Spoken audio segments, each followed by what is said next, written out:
4th of April. Hello there, good morning. Thank you very much for joining us here on the 3FM Sunrise. In a tad, we'll go for the 6 a.m. news with my colleague George Quainin. This morning, I want to share a message with us quickly. Thank you for rain. Thank you for joy. Inspired by the parable of Nathan to David in the 2 Samuel chapter 12. And so as we close this week, let's sit with the truth that is uncomfortable but necessary. There's a moment in scripture where a prophet tells a story about injustice, about a man who had much, taking the little that belonged to someone else. When the story is told, the listener reacts immediately. Outrage, judgment, uncertainty. How could anyone do such a thing? He asks. And then comes the moment that changes everything. You're the man. And just like that, what felt distant becomes personal. What felt like someone else's issue becomes a mirror. Because here's something we rarely admit. We're often very clear about what is wrong when we are looking at someone else. We can point it out quickly, speak about it confidently, even feel justified in our judgment. But when the same thing lives in us, it becomes harder to see. Softer, quieter, easier to excuse. We explain it away, we minimize it, and we tell ourselves a different story. Not because we are dishonest, but because we're human. And that is where growth begins. Not in correcting others, but in having the courage to ask inward, where is this showing up in me? Because the most powerful moments in life are not when you win an argument, but when you can recognize a truth about yourself you can no longer ignore. So here's a little reflection for us today. What have you been quick to notice in others this week that you have been slow to examine in yourself? The impatience, the pride, the inconsistency, and the silence where you should have spoken, because awareness is not meant to condemn you. It is meant to correct you and to realign you as well as make you better and not bitter. And so the truth is, the moment you see it clearly is the moment you can begin to change it. And so today I entreat us not just to look inward, or not to look outward rather, but to look inward, because sometimes the message that moves you the most is the one that quietly reveals this is about me and not about somebody else. We'll go for the 6 a.m. news, after which we're back with a truckload of goodies for you here on the 3FM Sunrise.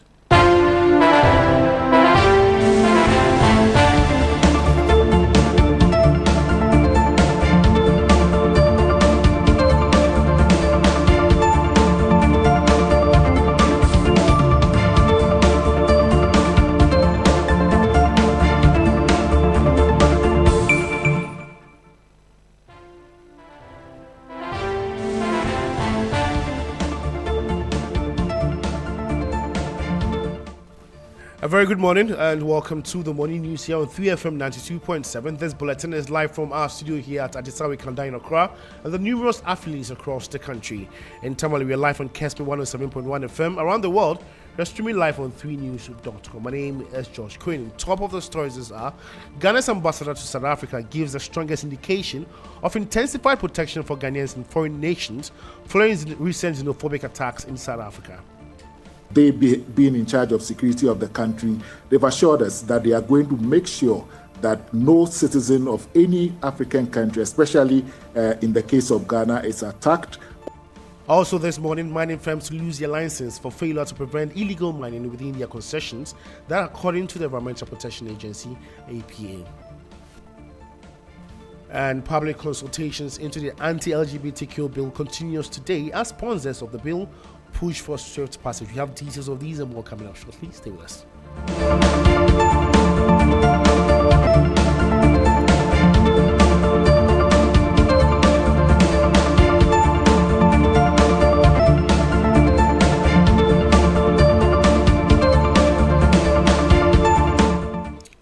now let's settle for the details of the stories. And High Commissioner of Ghana to South Africa, Benjamin Anani, has given the strongest indication of intensified protection for Ghanaians in foreign nations following recent xenophobic attacks on some foreign nationals in South Africa. Foreign Affairs Minister Samuel Okudzeto-Ablakwa says the criminal element attacking Ghanaians and other nationals in South Africa's latest xenophobic attacks undermining the efforts of building a united and stronger Africa. Addressing the media after a crunch meeting with the South African ambassador to Ghana, the minister underscored the role Ghana played in the struggle for freedom from South Africa, indicating that those perpetrating the attacks must avert their minds to history and the African unity struggle. Take a listen. To believe in Pan-Africanism, and we continue to believe that it is only when Africa unites that Africa's full potential will be realized, as our founder, the Sadifu Dr. Kwame Nkrumah said. So it is really regrettable that at this time, when we've won such a huge victory at the United Nations, the Global South has come together, all Africans, people of African descent have come together, 123 countries sending a clear message against the transatlantic enslavement of our forebears, that in this modern era, we will see such hatred, such xenophobia against each other, against Africans. It is totally unacceptable, it is condemnable, and we will do everything as a government to protect our nationals and to make sure that we demand from the South African government to protect our citizens and to keep them safe, because we owe them that duty of care. And that was Samuel Okudzeto-Ablakwa, who is the Minister for Foreign Affairs. And now High Commissioner of Ghana to South Africa, Benjamin Anani, assured that this will be the last time such attacks are meted out to Ghanaians. They've given us all the assurances. They've given us top security briefings indicating to us that the last 2 years or so, nothing xenophobic has happened. And they draw the parallel between yesteryears and what is happening currently. And we've realized that anytime there is local assembly elections in South Africa, these things do happen. They've indicated to us that there are political undertones to it. As a government, being in charge of security of the country, they've assured us that they are going to make sure that no citizen of any African country, especially in the case of Ghana, is attacked or unprovoked. And I'm confident in letting you know that for the first time, they've opened their doors to us. For the first time, they've told us what they are doing. For example, what happened in Tata, like I indicated, we had a very frantic call, an honest one with the mayor of the area, and the mayor also decided to add the police chief so that they could brief us on what they are doing to protect our citizens. It's never happened before, and I believe that this is a step in the right direction. He had Benjamin Anani, who is the High Commissioner of Ghana to South Africa. Away from that, and public consultations into the Human Sexual Rights and Family Values Bill, widely referred to as the Anti-LGBTQ bill, will continue today with the aim to gather stakeholder inputs into the bill. On the first day, sponsors of the bill called on Ghana to take inspiration from other African countries that have enacted similar laws, adding the proposed legislation meets all necessary legal and financial requirements. There's more in this report. Ghana is seeking to criminalize same-sex relations, identifying as LGBTQ and public expression of this identity. Parliament is seeking to pass a legislation that addresses these varied issues without compromise. We take cognizance of the rights of individuals who may be affected by this, and we're making the provisions in such a way that no individual, no Ghanaian rights are going to be infringed. Sponsors of the anti-LGBTQ bill have sung the same chorus that the reintroduced legislation is no different from the earlier one passed by the 8th Parliament. I do not think that this bill should be subjected to fresh national dialogue. In fact, all the CSOs and all the concerns most of them have gone through are the same concerns that came up in the first cycle of this bill. We can expedite this bill in a day without compromising any part of our procedures. Uganda has replicated our bill, gone ahead to pass it. Senegal has done the same, passed it, and even reviewed their bill to increase the sanctions. And let us be clear, it has not brought any economic sanctions on any of those countries. Stakeholders agree that the country needs a law to protect its cultural and religious values. But all of that would come in the face of human rights concerns that have been raised by many. Christian Yali, TV3 News. And now mining firms who fail to prevent illegal mining activities in their concession risk losing their mining license, according to the Environmental Protection Authority. And in a press release issued on Thursday, April 23, the authority reaffirmed its legal mandate under the Environmental Protection Act 2025 and the Environmental Protection Regulations 2025, stressing that all operators are under a statutory obligation to safeguard the environmental integrity of their licensed areas. The EPA expressed mounting concern over the rise of illegal mining, widely known as galamsey, taking place within legally acquired concessions. And sanctions may include the suspension or outright revocation of environmental permits, the imposition of administrative fines, and coordinated enforcement operations carried out in partnership with state and security agencies. Speaking to 3FM, CEO of the Chamber of Mines, Engineer Kenneth Ashigbe says they will collaborate with government to ensure implementation. Take a listen. On government to be able to do for you, the local authorities, and be able to escalate it. So I'm pretty sure that in all of this that the EPA is going to do, it is going to look at all of to the attention of the relevant authorities. What are the steps that you have taken? There are things that we do. I can tell you of situations where some of our mining firms have gone, they've seen some illegal activity, they'll go fill up, some of these leaching pits that these people would do. You take those activities, so they take those actions, and because of that, your workers are going home and they are stoned. But it doesn't prevent you. It doesn't say that you still should not do that. And one of the things you will see in a mine is that all of these things are documented and are reported back to the regulators. So I definitely am pretty sure that when with the EPA, with what it is that they have issued, the statement they have issued, we will work together with them, and we would engage them as well.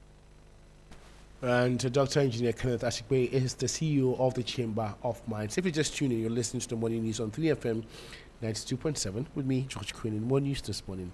The Ghana Great Company Limited, GreatCo, has allayed fears of prolonged power disruptions due to a fire outbreak at its Akosombo substation. GreatCo engineers are actively working to stabilize the system for power supply and minimize the impact of any disruption. GreatCo announced that a fire outbreak at the Akosombo substation has disrupted operations and affected electricity supply in parts of the country. In a press statement issued, GreatCo stated that the incident occurred at about 2:01 p.m. on Thursday, prompting immediate response efforts. According to the company, the fire has impacted power generation and transmission within the national grid, leading to outages in several areas. Emergency response teams were swiftly deployed to the scene and are working continuously to manage the incident. Technical experts are also undertaking a full assessment to determine the extent of the damage and outline the steps required to restore normal operations. Still staying with the issues on power, the Managing Director of the Electricity Company of Ghana, Kwame Egbeta, has assured Ghanaians of improved and more reliable electricity services as the company rolls out strategic measures to tackle persistent power outages affecting homes and businesses across the country. According to him, ECG has implemented a series of precautionary and corrective interventions aimed at minimizing frequent power cuts and stabilizing supply to support economic activities and daily life. The Managing Director made these remarks during an inspection tour of key ongoing power and infrastructure projects in the Ashanti region. We are not experiencing load shedding because we have enough generation. We are not experiencing doomsday. Once in a while, we have constraints in our ability to move the power to customers. And when that happens, we need to take some people off. Or the line goes off by itself because we have devices that control how much power is going out. If what is demanded on the network is more than our capacity, then the devices will go off, will take the line off. So we are not experiencing load shedding. Kwame Egbeta is the Managing Director of Electricity Company of Ghana, ECG. That brings us to the end of the morning news. For more news updates, just log on to our website. It's 3news.com. We're back for business. Stay with us.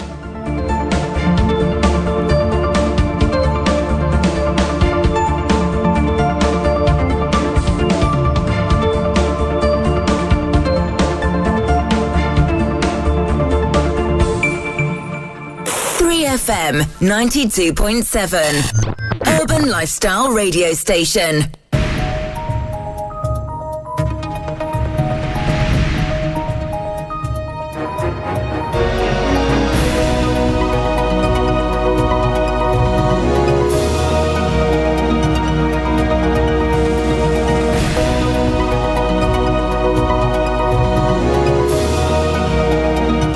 Hello there, good morning and welcome to the Business News on Sunrise. Coming up, Government of Ghana eyes 4.48 billion cedis in Treasury bills to break under subscription streak, and Bank of Ghana urges public awareness to unlock benefits of Borrowers and Lenders Act. Despite the critical role that the private sector plays in the economy, it faces persistent challenges in accessing the finance needed to start, sustain, and grow their businesses. And the new Ghana Statistical Service report reveals 1 in 3 Ghanaian households struggle to feed themselves despite stable food situation. Vulnerability to food insecurity is not evenly spread. It is concentrated in the northern part of Ghana. We have details of these and many more coming up shortly. Just stay with us.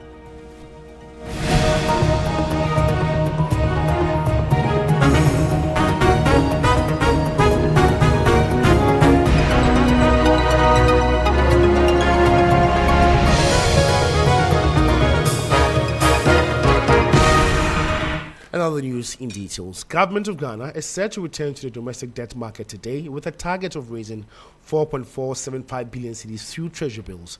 This auction is seen as a critical test of market liquidity and investor appetite following a challenging start to the second quarter. There's more in the following 3 Business News Desk report. The target covers the standard 3 tenors, the 91-day, 182-day and 364-day bills. The move comes as the Treasury seeks to refinance maturing debt and support government expenditure under the 2026 fiscal framework. The April 24 auction follows a worrying trend in the money market following a 5th consecutive week in 2026 that government had failed to meet its borrowing targets. Market analysts point to several factors contributing to the recent undersubscriptions. Commercial banks and institutional investors appear to be holding on to cash, potentially due to rising reserve requirements or seasonal demands. Investors are increasingly pushing for higher interest rates to compensate for inflation, leading to a wait-and-see approach. Despite a reported decline in the total debt-to-GDP ratio at the end of 2025, the surge in domestic debt to 333.8 billion cedis has kept the market cautious. To bridge the gap, government may need to allow yields to drift slightly higher in the coming weeks to entice primary dealers. That was a report on government seeking 4.48 billion cedis in treasury bills to break under subscription streak. And more news this morning. The Bank of Ghana has intensified its campaign to promote the Borrowers and Lenders Act 2020, that's Act 1052, asserting that the framework's success depends heavily on public awareness and active utilization by both financial institutions and the borrowing public. This was highlighted at a sensitization workshop on borrowing and lending organized in collaboration with the Bank of Ghana here in Accra. Speaking on behalf of the second Deputy Governor, Advisor to the Governor, Frank Libelnie, emphasized that a lack of understanding regarding the secured transactions framework remains a significant hurdle in the country's credit infrastructure. This knowledge gap, he noted, continues to act as a barrier for many individuals and small businesses seeking access to much-needed credit. Despite the critical role that the private sector plays in the economy, it faces persistent challenges in accessing the financing needed to start, sustain, and grow their businesses. This results in rising borrowing costs and cautious risk appetites among lenders, ultimately slowing down job creation, innovation, and growth. The Bank of Ghana, through its ongoing financial sector reforms and policy interventions, has taken deliberate steps to address some of these challenges to create an enabling environment for credit availability and growth. President of the Association of Ghana Industries, AGI, Dr. Kofi Nsiapoku, called for clear and transparent rules on access to credit in Ghana. Credit must be cost-effective and inclusive to truly support businesses. Clearer guidelines, he argued, would help level the playing field and ensure more entrepreneurs can access affordable financing.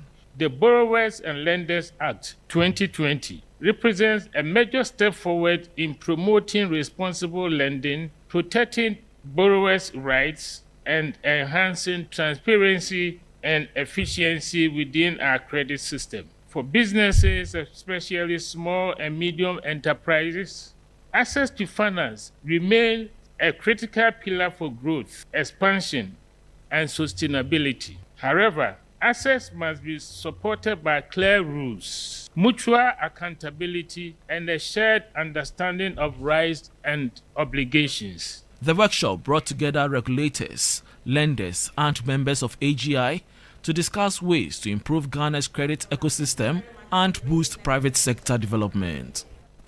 That was a report on benefits of Borrowers and Lenders Act.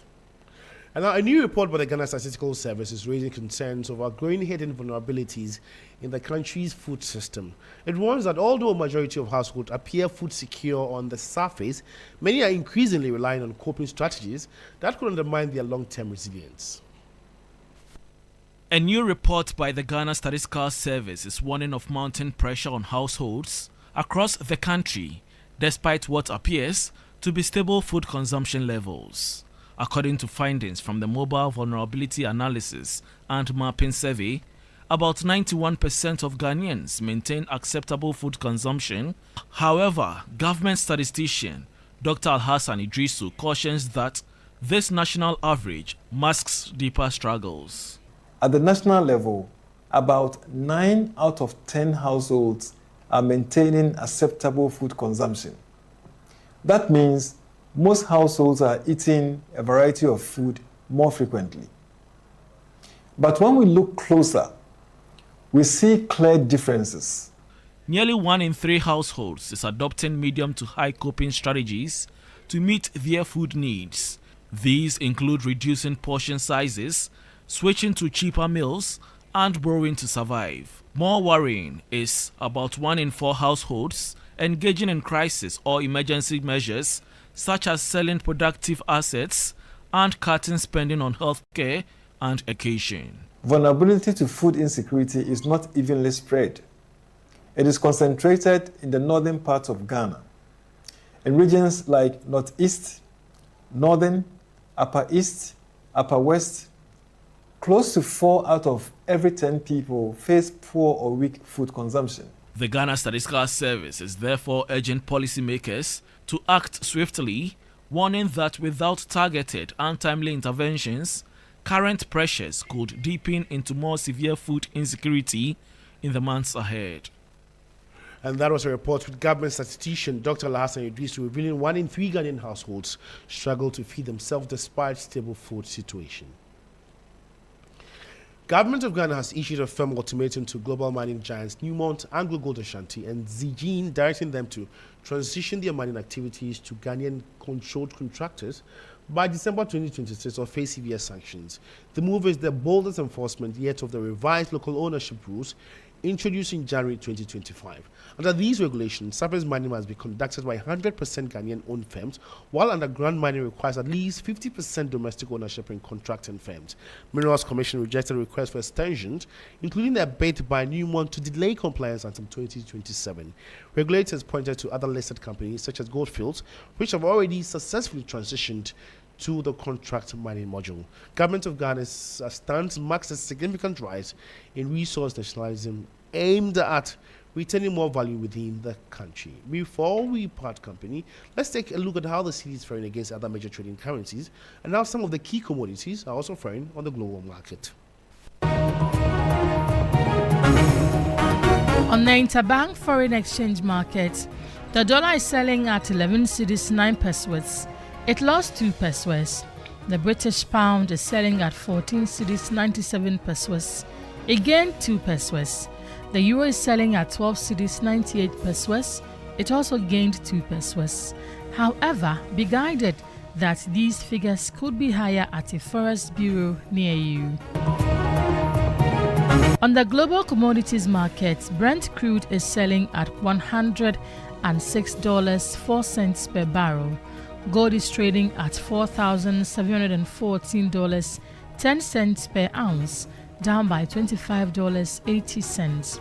Cocoa is selling at $3,458 per ton, up by $31.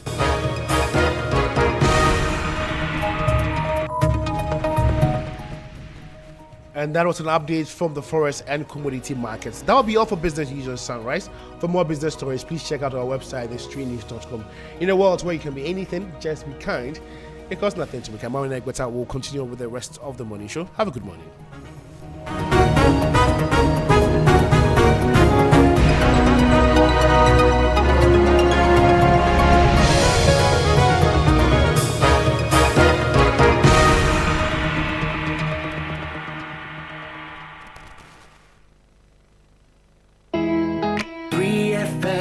Sunrise, 3FM morning show, 3FM 92.7, 3FM your urban lifestyle radio, 3FM Sunrise, 3FM morning show. 92.7 Sunrise on 3FM. 3FM Sunrise.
eternity.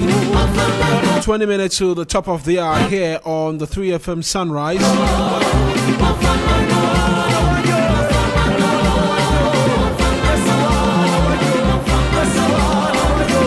Thank you very much for joining us on today's edition of the show and for staying with us. Big thank you again to George Quainin for helping us with the 6 a.m. news as well as the business news for this morning.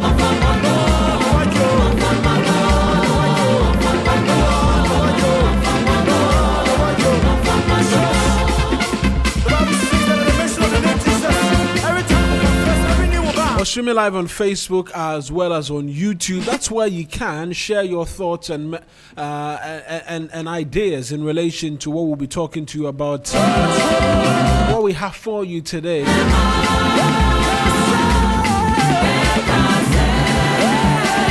Big in the news.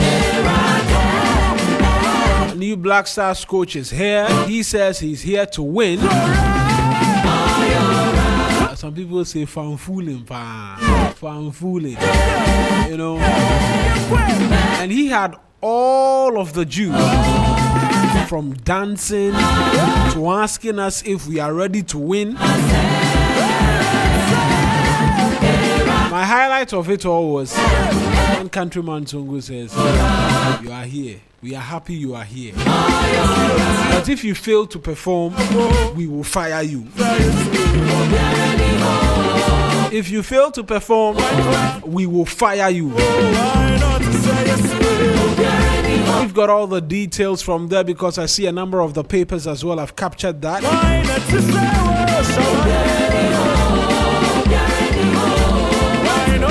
You know that the foreign minister as well, Samuel Okudzeto Ablakwa, yesterday was meeting with the acting South African High Commissioner to Ghana. There's been some assurances that Ghanaians will be protected, but I always say, not the first time we're hearing this. And so we'll await how things pan out.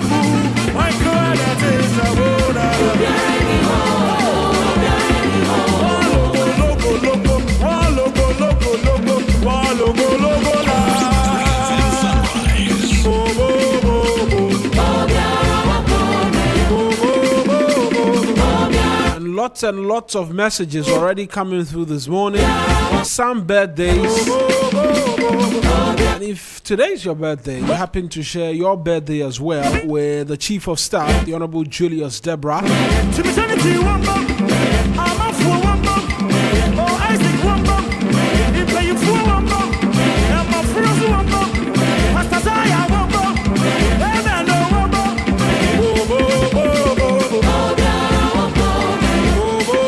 Abolo, aka Mr. Common Sense. Do we have some car people in the house? I've seen a message from him as well. So he named his son after Julius Deborah because he happens to share a birthday with him as well. And so a happy birthday.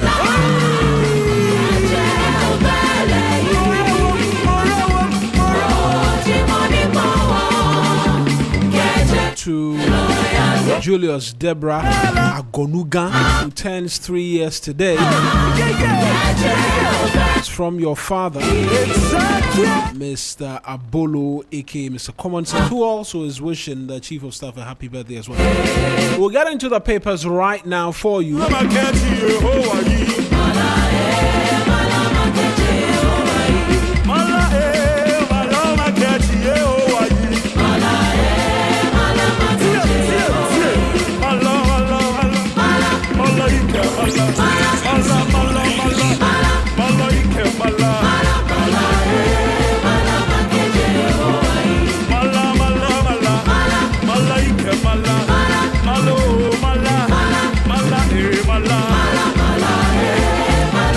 The Daily Graphic first on the bill, so is the Ghanaian Times, the Daily Guide, and a host of other papers.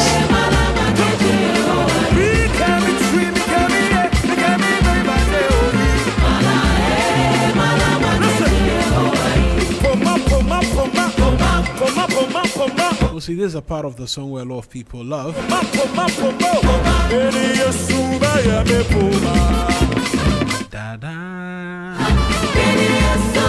We'll get into it right now. I've seen a statement from the Electricity Company of Ghana about the ejection of some transformers. Yesterday, we know as well that a Gridco substation around Akosombo as well, they had to take the intervention of officials of the Ghana National Fire Service. But this latest statement that's coming through from the Electricity Company of Ghana, they say that the Teshi Nungwa primary substation set for transformer upgrade. Thank you,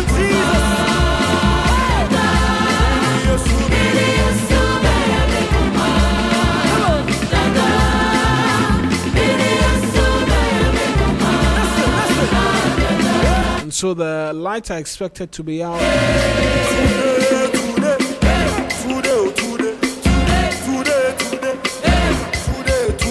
because works will be done in 2 days. I'll try and make meaning of the statement and the areas expected to be affected.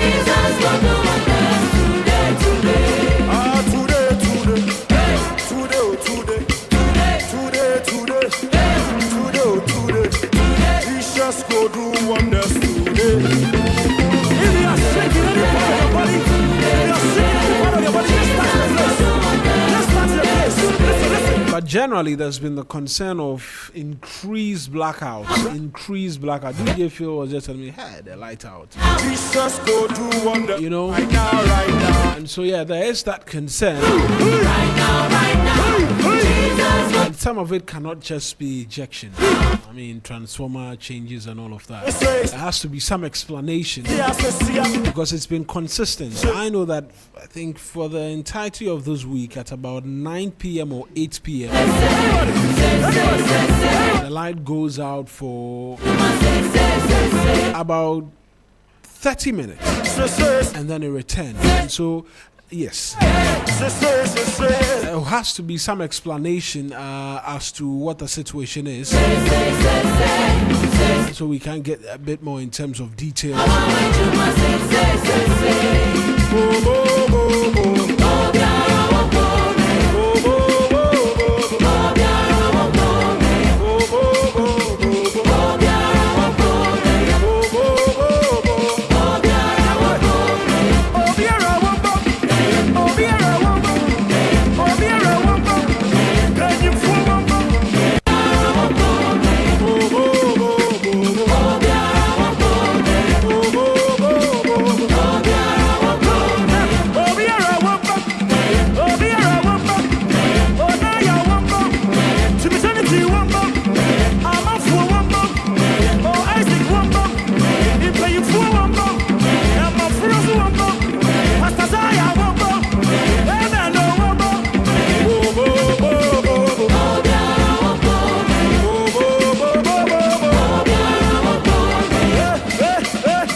Let's get into the papers now, shall we? Good morning to Sixtus Don Ullo.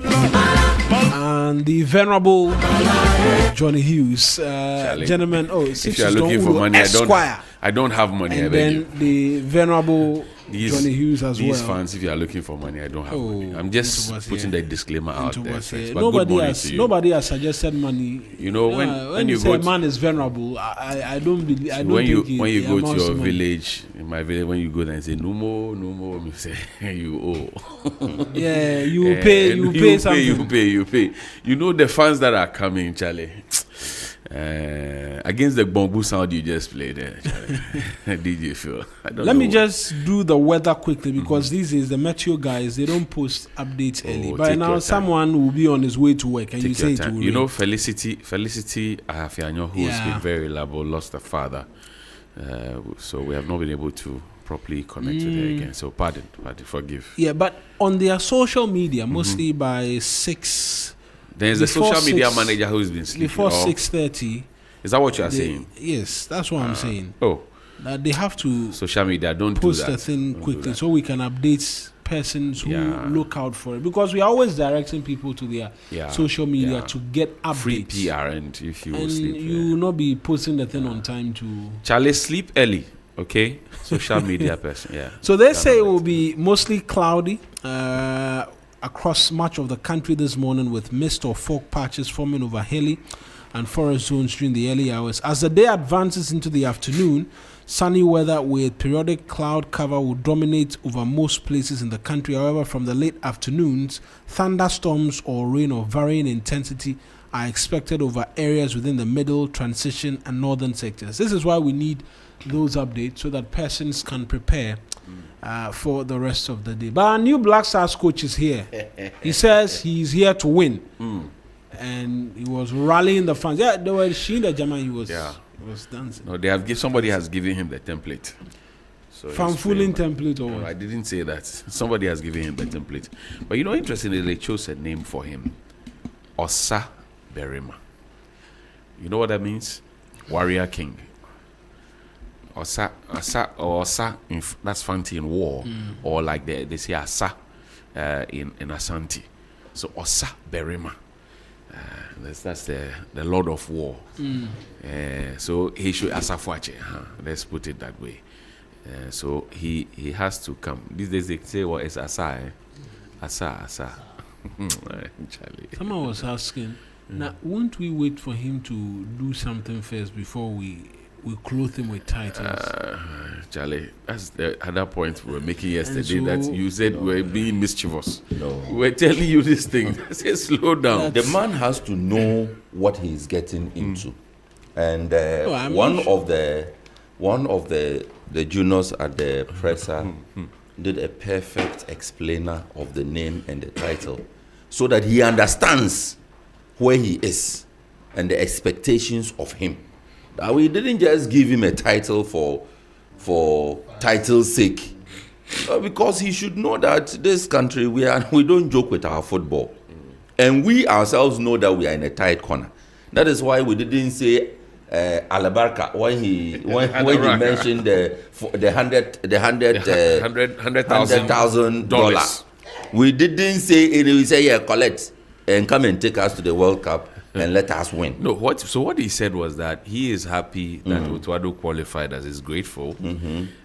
But you see, it's not about being grateful, right? Right? We all know you are grateful. It's okay. We say we are grateful. We say we are grateful that somebody is holding us. But that is not what we are looking for. We are looking for go, like Rad Grusa would say, go near FFA. We want to go. And Countryman Songo said something yesterday. They said, look, we have gone to the quarterfinals.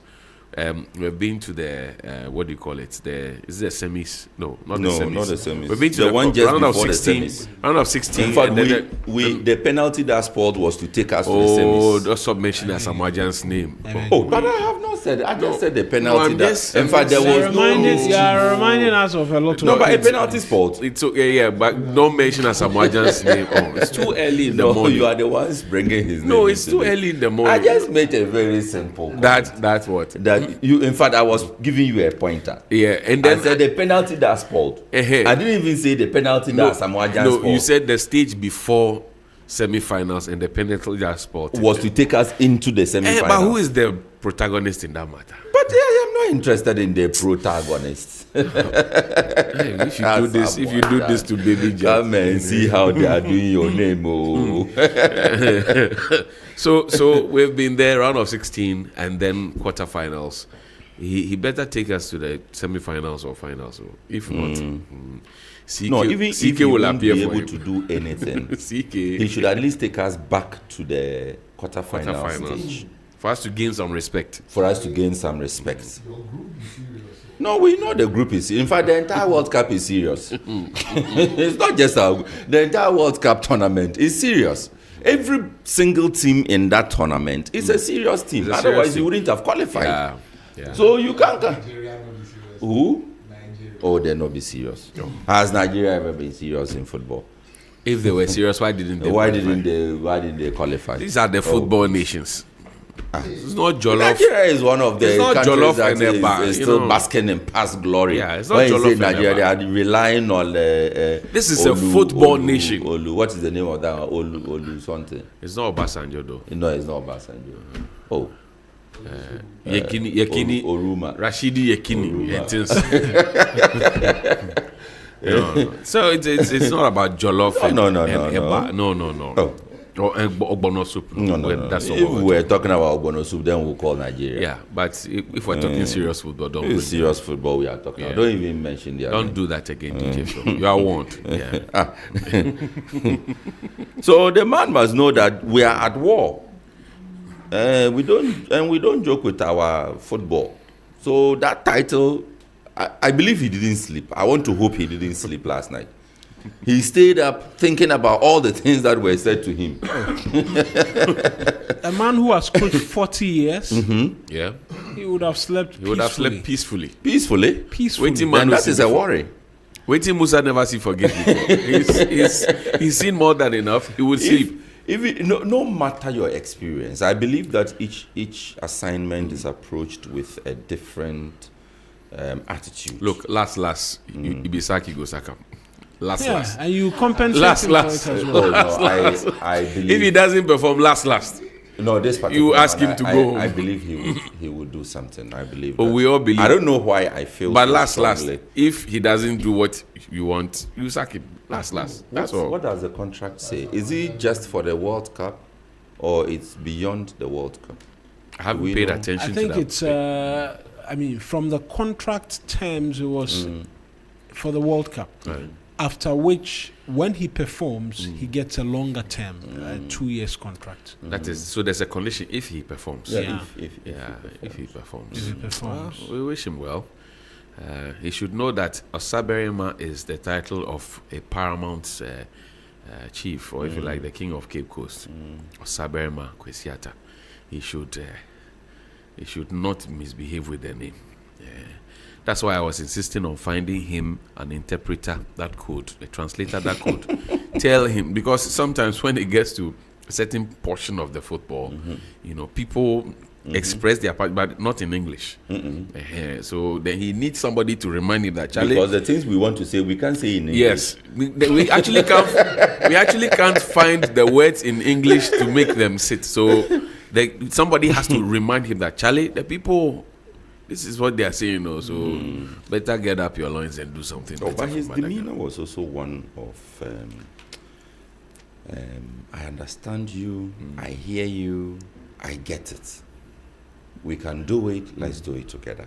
The man was asking questions at the press conference. He understands this thing, unity, everything. We work together, and says he's here to win. Right. Are you here? Are you ready to win? Yes. The people answered. He says he can't hear you. Are you ready to win? He understood what he was saying.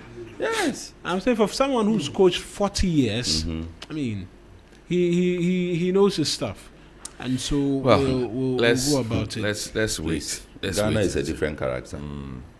I have just said that you may have coached 100 years, but Ghana is a different character. I hope he understands that. But all in all, to be fair, I think I liked his demeanor.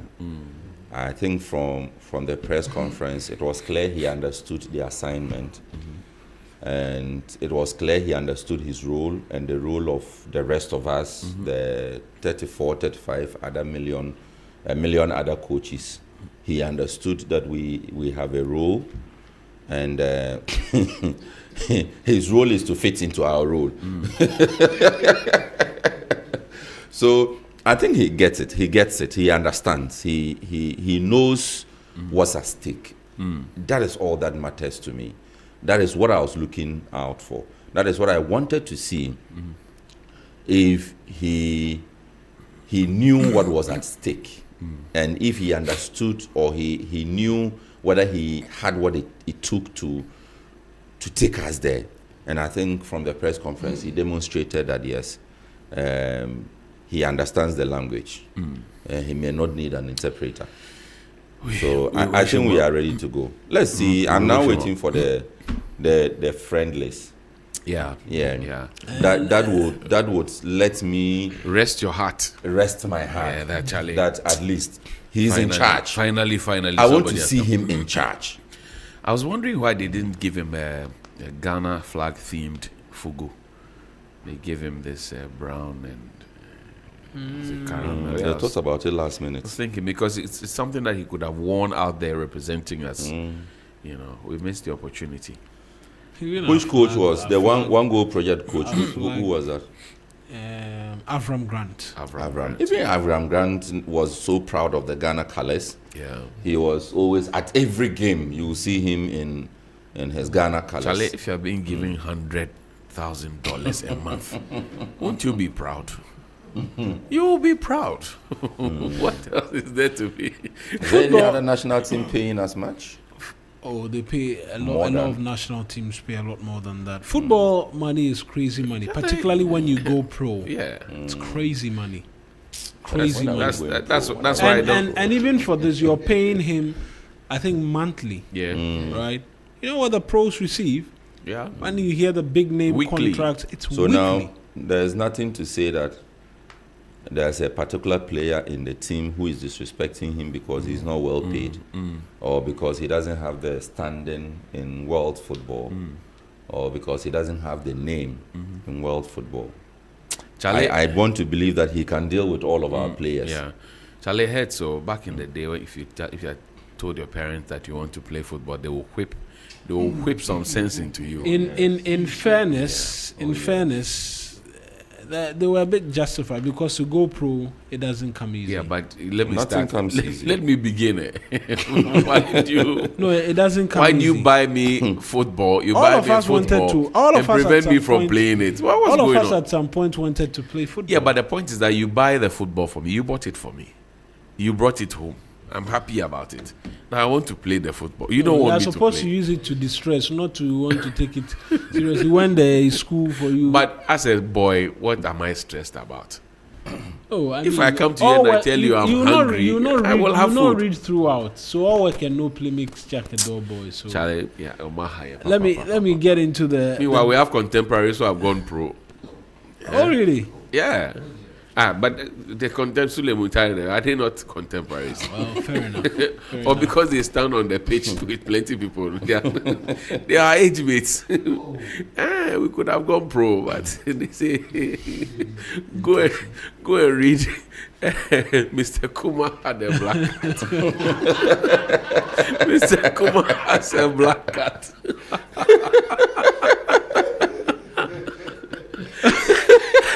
Hawk and hen. Mr. Kuma. It's a good one. Kuma has a black cat. Cricketing Soya. But cricketing Soya has taken us far. Stop that. I am not saying that it hasn't taken us far. I'm just saying that. At least because of cricketing Soya, you can do poetry. You can rattle Johnny's bite to the admiration of everybody. For how much? Say I'm lying. For how much? If you want to do the how much, I beg you. We'll leave you on the roadside. Obiba JK. Oh, Obiba JK. In fact, they took inspiration from Obiba JK in the book to be playing. Coach team, Ajanacha, socks ball, gata to gata. So go and read. Those books are actually more exciting. They should bring them back. Are you sure about that? They should bring them back.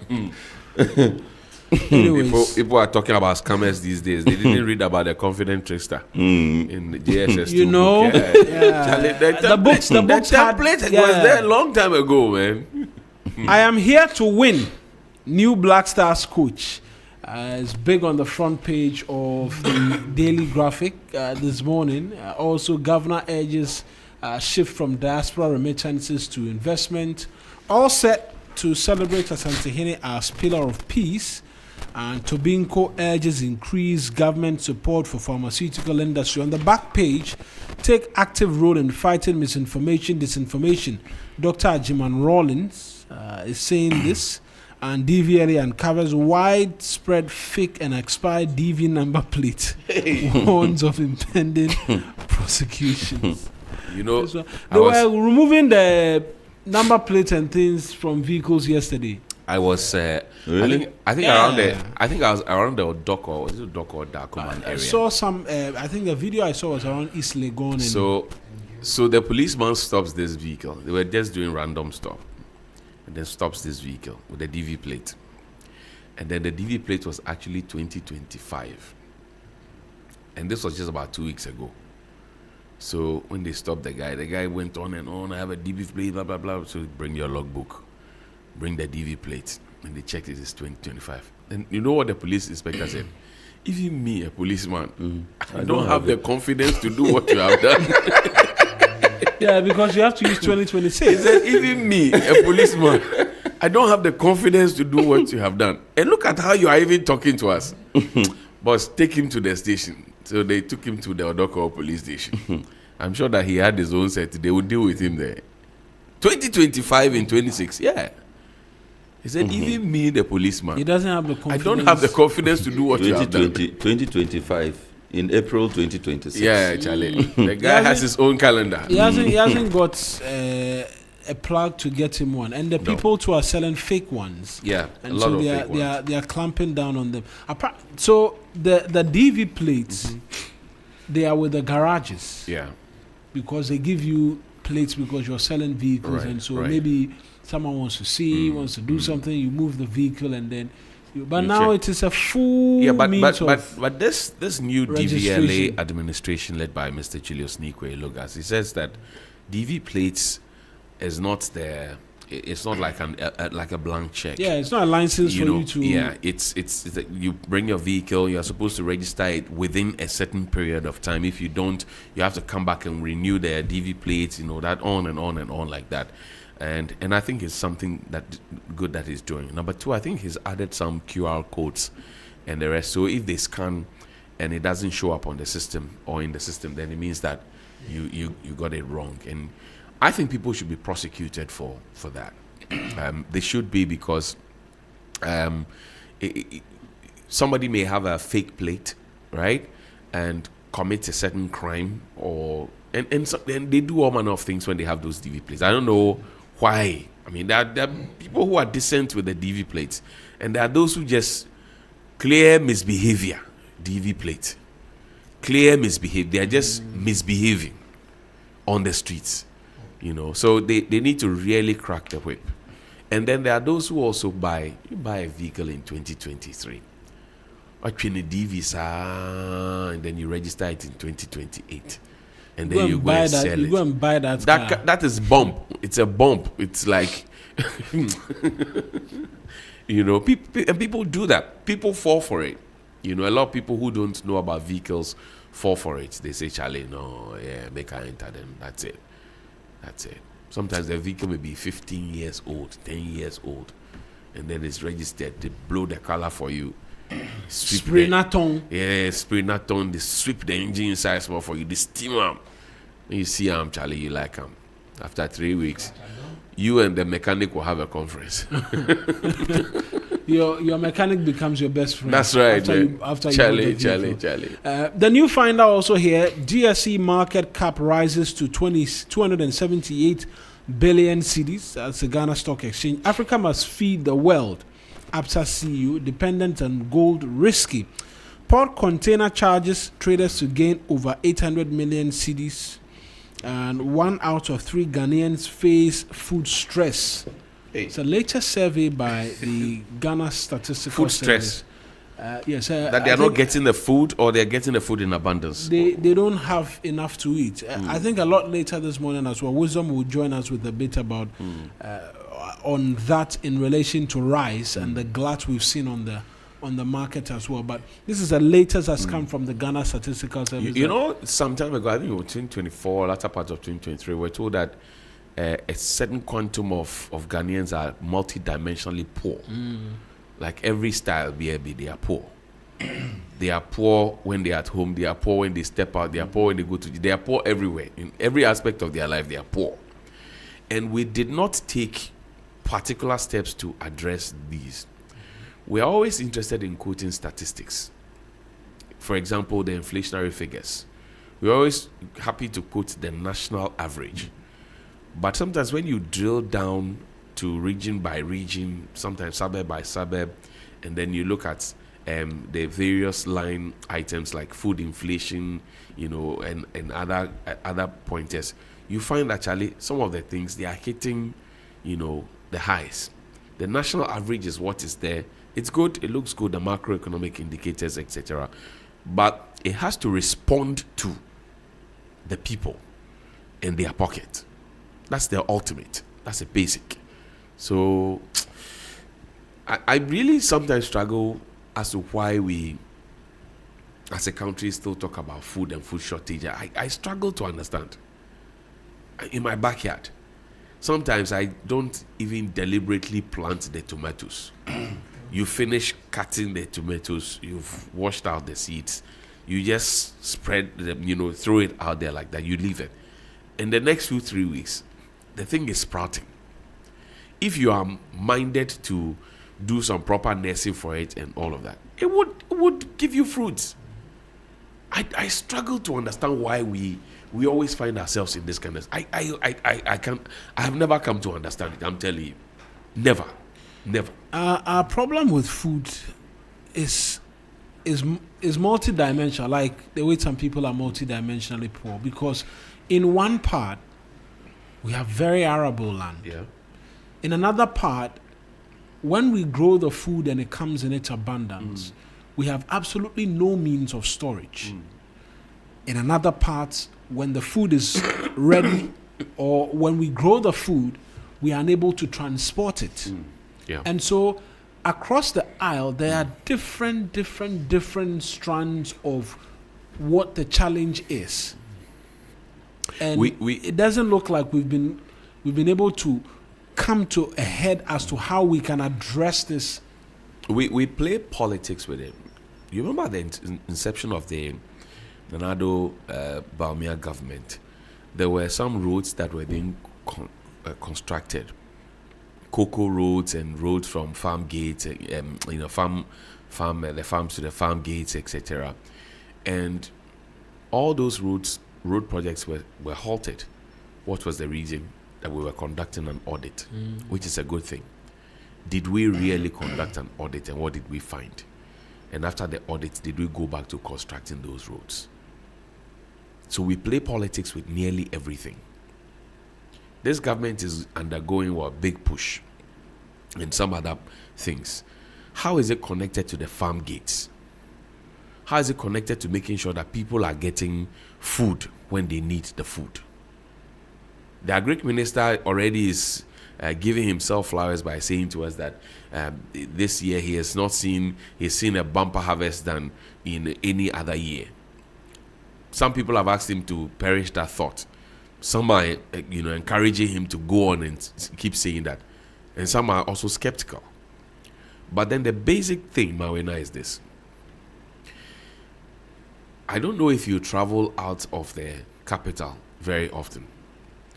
But if you go to the place around there in Sound, the Tichamante and all those places, or you're going towards the Dodoa, towards Somenya, those places. I've been there, I think, headed towards Dodoa, and it's... You will find watermelon, you find tomatoes, you find mango, you find... around the countryside, you find all these things, plantain, blah, blah, blah. You look at the price of how much is being sold to you at those places, and you look at how much it costs at the markets that is close to you. And then you look at how much it costs when it eventually lands on your plate if you go and buy it from an eatery. And you know there's a problem somewhere.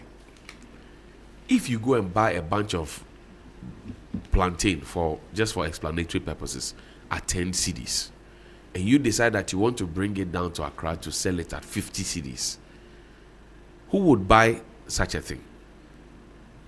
What happened to 20 cedis, or maybe 20 cedis if it's even 100%?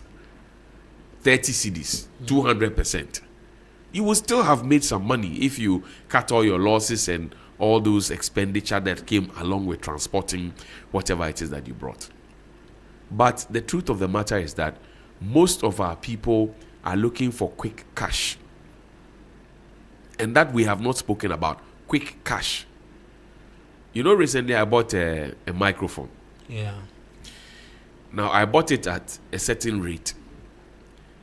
Then I know somebody else too who at the same time bought the same thing from the same vendor at the price I bought it. Somebody asked me how much it costs.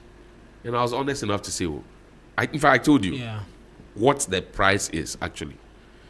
Then this gentleman who has also bought the same thing from the same person, they asked him how much it costs, and he had rounded up the figure almost twice the amount. I couldn't understand. Something that was bought at 1,700 cedis. The worst he could have done was to do 2,000 cedis. Or maybe 1,008. Or maybe 1,009. You know, something reasonable. He jumps from that point and is straight on to 3,000 cedis. That 3,000 cedis, I just need 400 cedis to add on to it. And I'll get another box. Buy two. So, what are you trying to do? How much money are you trying to make? Proper fleecing. And we are doing it to ourselves too often. So sometimes when I see the market women complaining, I pity them. I feel it for them. But then the reality on the ground is that we also go to the places where these things are brought from. We see them. You are bringing these things in bulk. You are bringing it on a truck. You are complaining about fuel prices. You are complaining about so and so. And ask yourself whether how much you are pricing that thing for is what you are actually supposed to be pricing, the price you're actually supposed to be giving to it. So now you understand my problem with watch sellers. It's actually the thing food vendors generally. The thing they pain.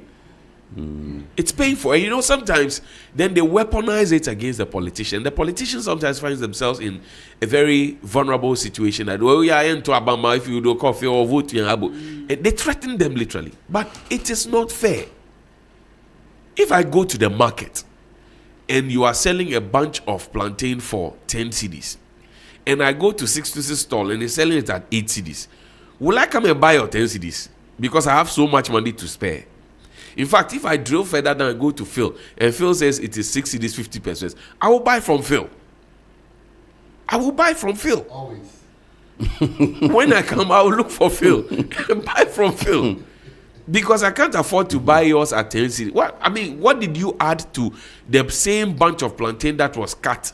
You have not added anything to it. Straight away, you want to overprice it. And what's going on? I said bottled water. Charlie. One shop sells for 36 cedis. Yeah. Another is same brand. Another is selling for across the same stretch. Sometimes even that bottled water, you find that you buy the bottled water, it is being kept for so long that because nobody is buying it because you have overpriced the thing. Nobody is buying it, and then you keep complaining and saying that aheni yentade. Me, having done a lot of this marketing and social sales, blah blah, I believe in 50 pesos profit on larger volumes than to get 100 cedis on one item and then leave the rest being in the what do you call it, the warehouse. The mindset is one where we are seeking to make one huge profit on a bounce, and then we pray for. But how do you think that the beverage companies make their cash? It's they put small markups on it and they shoot it, and everybody is happy to buy it. So the volumes. Everybody is happy to buy. It's the volumes that bring you the money. But we are just interested in miton back one. That's the same miton back one here. They made to me weekend miton back one weekend ska. So we are just it's pay as you go lifestyle. What kind of sachet mentality is that? Right. A bit more in terms of the papers. Yes, I have the Catalyst newspaper. DVLA cracks down on fake number plates. Nationwide enforcement blitz intensifies as prosecutions loom. Anti-LGBTQI bill on track to reach President Mahama. Sam George reassures NPP must bring back Oforiatta or reconsider its corruption fight rhetoric. Front page comment: South Africa's xenophobic violence must end now. I think that's more like an editorial. Then Ghana's favorite newspaper, the Daily Guide newspaper, says government backs NLA KGL contracts. And that is Alex Dade, the DG. OSP challenges no power to prosecute order. We are not illegal miners. Angry Nzima youth to Adamus resources. Ghana among U.S. car theft destinations because we love luxury cars. Shift operations to local contractors, government to mining firms. That's it on the front page. But this, we are not illegal miners. You read something from the EPA this morning. I think it was in the news actually. It was in the news. Josh Quayne was the one who read that story about government shifting, not government, the EPA shifting responsibility to the miners, mining companies. If we catch galamseyers on your land, we are taking your license because you have.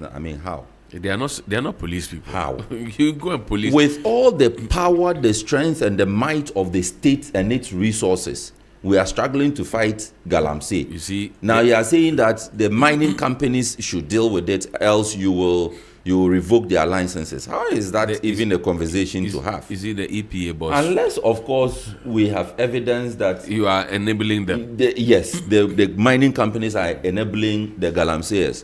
I think that's the crux of one of the Wuntumi cases in court. That he now assigned the concession to the illegal miners. If you have evidence to that effect, that is prosecutable. Let the law take its course. But to this thread, really, I don't see it. Was it not the EPA boss, Professor Brown Kluche, who told us that she believes in shoot to kill? That if they give her blah blah blah X number of security people, she will stop galamsey. You remember she gave us a timeline. Then she also went to bring some chemical conversation about how to treat the water, blah blah blah. So why are you now going to be arresting people, blah blah blah? You have not, the two proposals you brought, which nobody fought you for. You have not been able to implement them. Suddenly you have abandoned those two, and you are telling us about blaming mining companies. No, the EPA has to come again on that matter. Look, you see, the EPA, and that's why I was on the case with of the all EPA. Of the state apparatus, security, armed forces, police services, national security intelligence, we are struggling to deal with galamsey. Then now you come and say that the mining companies who have gone to rent private security, if you find galamseyers in their field, then you are revoking their license. You know the EPA. I don't see it. The EPA, if you remember, the EPA gets money from outside. I think the last time I checked was quite a chunk of money, in fact, in dollars, to fight people who use cyanide in mining. Ask me where that money goes. Where does it go? These miners are using mercury and cyanide, right? And you say you are going to arrest or seize the licenses of these people because they look vulnerable. But you go and collect money from Obroni to say you want to stop people from using cyanide and mercury in our mining. No mining. You have to wake up and smell the coffee, Madam EPA boss and your people. As for this, we will not agree with you. Fight galamsey by all means. Yes, nobody is preventing you from doing that, going on that fight. But this one, you are not being fair to the mining companies. Look, at all. It is not a joke to be mining. You see, it costs a lot. they pay a lot. They already go through a lot. In fact, a lot of them, their concessions are already being encroached upon. We've done stories in the past about encroachment and how they are also struggling to fight. I'm not speaking for any mining company. I'm just saying the problem of Galamsey is beyond any individual mining company. And it's a problem that we cannot sit back and shift responsibility or blame to the mining company. As I said, if we have evidence that any particular mining company is enabling, facilitating, aiding, go after them, abetting, that's fine. Doing any other thing to thwart our efforts, our fight against Galamsey, by all means, we take the company on. But we cannot absolve ourselves of the responsibility as a state, as state organs, as state apparatus, than to say that we are shifting the fight to the mining company. The mining company is already struggling to protect its own concession. So let me ask you, the people who work at EPA, who are supposed to be in the mining areas to be arresting people, at this one, they have taken their bath. I believe they so. will eat breakfast. I believe so. And then they will tell their family they are going to work. I believe so. To do what? To work. On this subject matter, I don't think any mining firm goes about, gets a license, is mining, and wants illegal miners. Look, they actually don't even want them on their corridor. They don't want it. In some of the mining areas, to be fair, there's also been a conversation about. You see, there's been this fight between the small-scale miners and the illegal. The concerned small-scale miners. I think in the dying days of Akufo-Addo's administration, there was an attempt to stop small-scale mining. In fact, there was a campaign. In my former employment, there was a campaign that we started, wrote petitions and all, so that the mining companies, a small-scale mining would be paused. In fact, sort of a moratorium. In fact, we had a 2-year ban.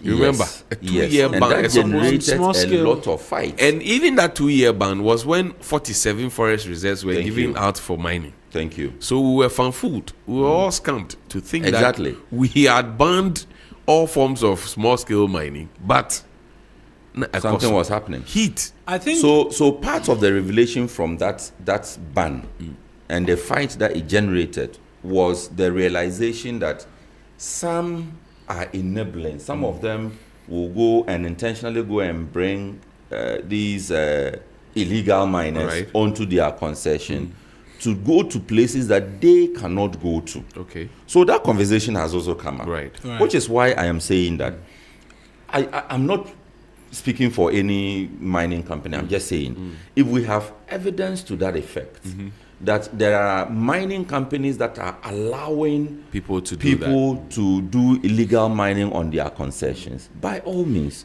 name them. Let us all deal with them. You see, I think also that we should not. There are people who get prospecting license and they go and ahead they start to mining. So you can say that maybe perhaps those people use some of these hands to do what they are doing. But I don't, for the life of me, think that a mining company that knows how difficult it is to get a mining license, and which is renewable annually, and who has to pay so much in terms of taxes, insurance, would risk it to go and get illegal miners to come and onto its field. Come on, please, EPA. Come again. Chief Kesmi is listening to us. Kesmi Ibrahim of Kesmi FM 107.1 in Tamale, and he sends us a message. He says, in fact, Ghanaians, it seems we like to make super normal profit, too much in all our dealings. Said we like too much profit in our dealings, and that's where there's a problem. Well, the Ghanaian Times this morning says, I am ready for Ghana challenge. What's the guy's surname? Carlos what? Queros. Is it related to is it related to the contractors? Oh no. Queros Calvin, you remember? Yeah. Is that the same spelling? The ones who yes, did the same spelling. That's why when I hear some of the guys say Queiroz. I'm a bit. Are you sure it is not their cousin? No, it's not. He's Portuguese. I think Queiroz, they come from Brazil. Brazil. Yeah. But it's the same thing. No, maybe the father moved from. I mean, so a lot of the Latin Americas and the languages. Anthropologists Mawuena Egbeta. We are seeing I'm looking at the guy's forehead. The language is similar, so they tend to understand themselves easy. And bear the same surnames. Yeah, and they have like the way Mensa is cut across Ghana. Yeah, so you there's can, Mensa in the make an Volta argument region, like that. Mensa in the Eastern region, Greater Accra, Ashanti, Western region, Central region. There's Mensa everywhere. Yeah. Presidency backs NLA KGL contract according to the NLA boss, Mr. Abdul Salam, DG of the NLA. 3 million Ghanaians vulnerable to food insecurity. It's a story on page 30. We'll explore that in a bit. Government steps up fight against Galamsey. Deploys drones next week. Hey, these drones matter. We have deployed some before. We didn't find them again. 3,212 earth-moving equipment registered and tracked. Mr. Clue Maxwell is the deputy CEO of the Minerals Commission. On the back page, Telecel Digitech graduates build smart farm to tackle drying farmlands. One village, one dam. 49 PWDs or persons living with disability get lifeline support from the La Nkwantanan Madina Municipal Assembly. Langma. They got it there. That's it. Right.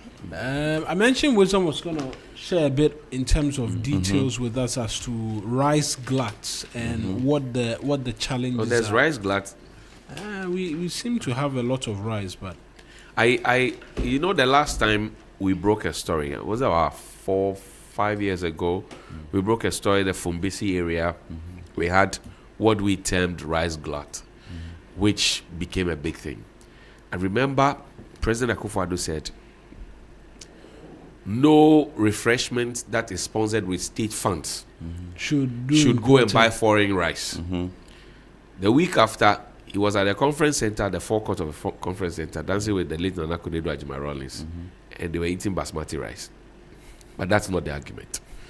Then fast forward, President John Dramani Mahama says, look, why are you laughing? President John Dramani Mahama says, look, it is the specificity of the brand. Yeah, basmati rice. Basmati. I went there to see it myself. Nobody told me. I saw it myself. When they finished, they danced. Now, fast forward, President Mahama says, look, when we find these situations like this, we should buy the food and give it to the school children to eat. We should make sure that we procure them. Question to ask is, what is our taste? In my home, I try so hard to use local rice. So hard to use local rice. I mean, my people fight me at home sometimes, but I tell them, hey, this is where we are going. Of course, when I'm coming home, that's what I bought and brought. So what do? That's what you cook and eat. Matter close. If I give you the money, then you could have made another choice. But I buy it and put it 25 kg and put it in the boot and bring it.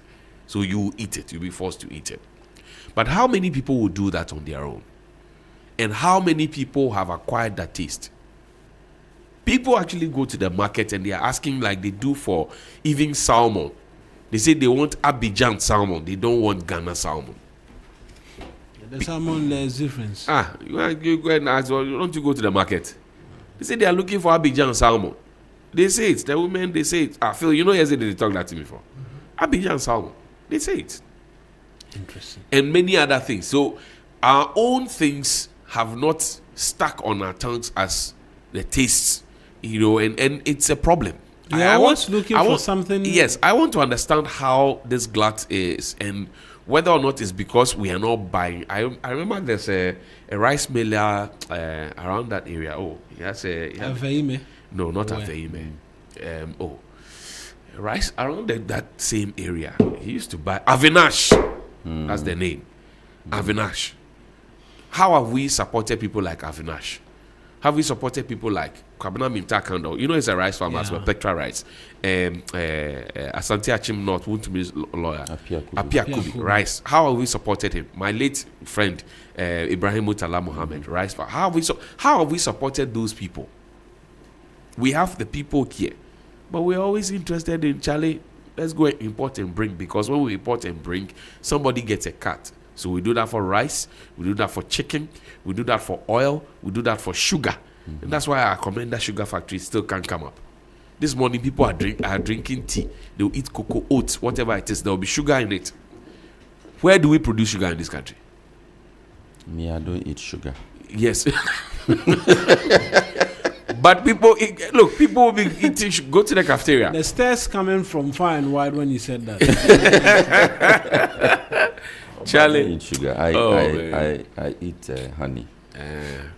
The honey too, it has to come from the village. It's not the one sold at I nearly stopped eating honey one day when somebody told me what it was. That's why I said so it has to come straight from the village. So I said no, whatever it is, I will eat. It is healthy. Yeah. Wisdom. So I mean, why are we looking at rice? I think we'll start off from there and what the details are. Okay, so Mawuena, good morning to our listeners. And you know, when you talk about rice, it exposes Ghana's biggest food system contradiction, if you ask me. You know, Ghana consumes about 1.7 to 1.8 million metric tons of rice annually, and we spend about $552 million every year importing rice. Actually, it's the single most imported food item on our bucket list. 1.2 million metric tons. 1.7 to 1.8 million metric tons annually. Yes, that's what we import every single year, and it's the single most imported. So nearly 2 million metric tons of rice is brought into this country. No, so we consume, okay, the consumption, not the importation. So we consume 1.8 million metric tons. Okay, because it's a mixture of local and imported. Yes. And the importation cost us about 5 billion cedis. Yes. So if you do the how do you call it, exchange rate? So $552 million. You convert it around 5 billion Ghana cedis, as you said. Wow, that's a lot of money. So that's why we can't talk about food security, food situation, glass situation without focusing on rice, right? So it's the second most consumed staple after maize. So after maize, rice is the second most consumed food staple. And the consumption rate has actually grown about 86% within a span of 15 years. Between 2008 to now, we are seeing about 86% increase in our rice consumption. And one thing that it's very concerning is the urban-rural divide. Realize that urban consumers are driving the demand, but they are preferring the imports to our local rice. So we're seeing, because a lot of people are moving into urban areas, we're shaking what is traditional meals. And so the bankus, the yams, the plantains. They prefer the rice. And you prefer to go with rice a lot more and more and more. And most importantly, you know, within a span of 15 years, we realize that our nightlife in the capital has increased. Fast food joints have increased. Urbanization. Everywhere when you pass, there's some check joints. Exactly. Somewhere. At first, it wasn't so. Right? Loaded fries. Yeah. Loaded fries. So our food loaded habits. Fries. Jerome and the rest. Yeah. Loaded fries. Hey, Papa Hughes, are you throwing someone shit? No, I'm just saying that these days when you ask, it used to be fried rice, check. You know, that's what what we grew up. And then now there's loaded fries. Loaded. It has to be loaded. With the cheese. I don't know about it, but I don't just know heard about it. loaded fries. With the cheese and the I want plain rice with the sauce, tomato sauce, or palava sauce. If I get my cabbage stew or something, I'm done. That's all. That's how we were brought up. What is loaded fries? Well, so that's the state of our rice importation, our rice consumption. So it's very important. We can't talk about food in Ghana without talking about rice. So that was the main reason why we had to narrow our are people eating our rice? We'll get into that. I want us to get into that. We'll get into that. And we have segmented the causes into 5 major root causes. That's why we have the rice glut situation in the country.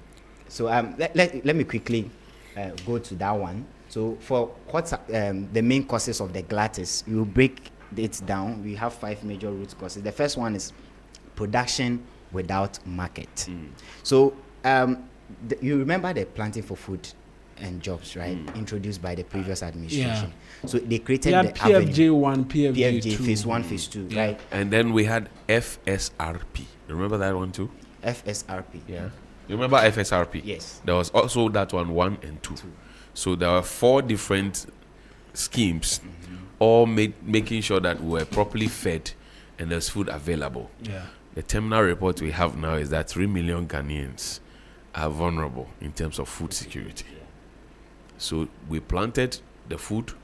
The food did not come. If you want to marry the two, you're having rice glut and there's food insecurity. That's why. That number is 8 million. So that's why I asked the big question: is there really glut? Because if there's glut, there's not supposed to be food insecurity. So we would connect the dots. So if there is glut, or if we say there is 8 million people, then there's a problem somewhere. Either we are not being told the full story, or that we are trying to push a certain narrative to answer a conundrum that doesn't exist. If your mother has food in the kitchen and your mother says, I have abundant food, you can't then now come and tell everybody that you are hungry. Right? Unless your mother is wicked, or your mother is not interested in giving you the food, or you don't like the food your mother has prepared. If you look at it that way, then someone has to run at a loss. Because whatever it is, someone produced the rice, right? And they produce it at a certain cost. They can't say because people are feeling hungry, there is food insecurity, we should cut the costs, the price so give low the food away and for give free. the food away for free. That's Someone not what I'm will saying. lose. So That's not what I'm saying. There's a disconnect. That's not what I'm saying. I'm saying that, look, I started off this conversation by talking about taste. Yeah. Whether or not we have acquired the taste. And we have the psychologists and the rest who have told us how this can be done. You have children in school. You will not have 100% cover for everybody to be interested in eating local rice. Yeah. But if they are in the boarding school and they have to be fed breakfast, lunch, supper, you have school feeding program introduced by the Venerable Courage Kwashiga and the rest. You can then start looking at how to introduce this local rice to the children in the school. So in basic school, they eat it. It's a regular that you use for their wachi, you use for their plain rice, you also use for their omotuo, etc. And then in the secondary schools, you also use it. In the secondary school, at least, there's wachi, there's jollof, there's plain rice, there's omotuo. These 4. It can be done. So you are trying to let people acquire a certain taste, right? Do we still do cornbread in this country? But we have maize in abundance. We talk about maize. Maize, a bag of maize that used to sell at over 1,000 cedis now around 500 Ghana cedis, a little over that. So it means that we have it in abundance. Yeah. Now the market women and the market men are complaining that they have produced but nobody is buying. Right. Why don't we start feeding people cornbread? So you feed them the flour bread maybe 3 times in a week or 5 times in a week, and cornbread twice in a week. So you intersperse it and you start changing, and then you start graduating. This one too, they for write for paper top before. Yeah, it's not that simple, Papa. How is it not simple? It's not that simple. How is it not simple? Because someone will lose. Because there's something we call the competitive advantage, right? When you are a producer, because of your economies of scale, the scale of production, you're able to absorb certain shocks. Right. And this outside countries like the Vietnam, China, India, they've grown. They've been able to empower their industry such that they're able to produce at a very large scale for a global market, such that they were able to produce at a very the bare minimum cost. Right. So if they cheap labor, very cheap. So if they bring their product on this on the international market, your local rice cannot compete with that. But rice. before Vietnam rice came, before what's the other one, basmati and all those rice came into this country, what were we eating? We're eating the local rice. So what happened? And I'm saying that it is somebody's interest, or a group of people's interest, or a cartel interest, that we should not have our very own rice. Look, how did Kofi Wayo become popular in this country? Charles Kofi Wayo. He brought what they call Ebibufomu. At the time he brought the rice, it wasn't as if we didn't have rice already on the market. At the time, I remember we had grade 5 and all those rice on the market, broken rice, blah, blah, blah. He became a brand. He said, "Me talk of you." Yes, but he brought that. Even that rice was not rice that you will fall for, because it was 2 Jimmy rice. And in our local part, when somebody says 2 Jimmy rice, it's like the lowest grade of rice. Nobody wants to eat. In fact, I remember that rice, you had to wash it about 7-8 times before you actually wash the dirt of it. It was next to paddy rice. It had not been properly milled. But Ghanaians bought it because he gave them the impression that this is our own rice. It's rice from black people for black people. And what happened to the marketing? So at some point, Kofi Waye stopped bringing in the food. Because that rice, look, there was no market in this country that was not selling Kofi Waye rice. And Kofi Waye rice was moving faster than all the rice brands you can think about. Mention the most premium of them all. And I'm saying that before Basmati and the rest came into this country, what were we eating? We're eating our food. Mind you, in this country, we have had Operation Feed Yourself before, where we were self-sustainable and we fed ourselves. Where did we miss the plot? That's the conversation. And I'm saying that behind all these figures and everything else, there are people who are strong businessmen who are bringing in the things that shoot up our inflation, our food inflation particularly. Rice, sugar, oil, chicken, and there may be other commodities. Most of the things that are brought, the rice, it is not rice that was done today and brought tomorrow. Chicken, not chicken that was done today and brought tomorrow. Most of them are 5 years, 10 years. Sometimes you can think about it. Now, people complain and say that when you cook the Ghanaian rice and you're not able to manage the water well, the rice becomes soggy. Because the rice has just been planted, harvested. It has not been stored for all the donkey years that Obroni has stored his rice and brought to you. So your rice will be softer. Obroni's rice will be harder. That's why when you go to a proper restaurant, the chef picks a grain of rice and tries to crack it to see if it's hard rice or soft rice, then knows the quantum of water to add to it. We need to develop our taste. If you think that if President Mahama adopts local rice and comes on air eating local rice with some students, and makes it a mainstay that everywhere he goes, it has to be local rice. Local, like fugu.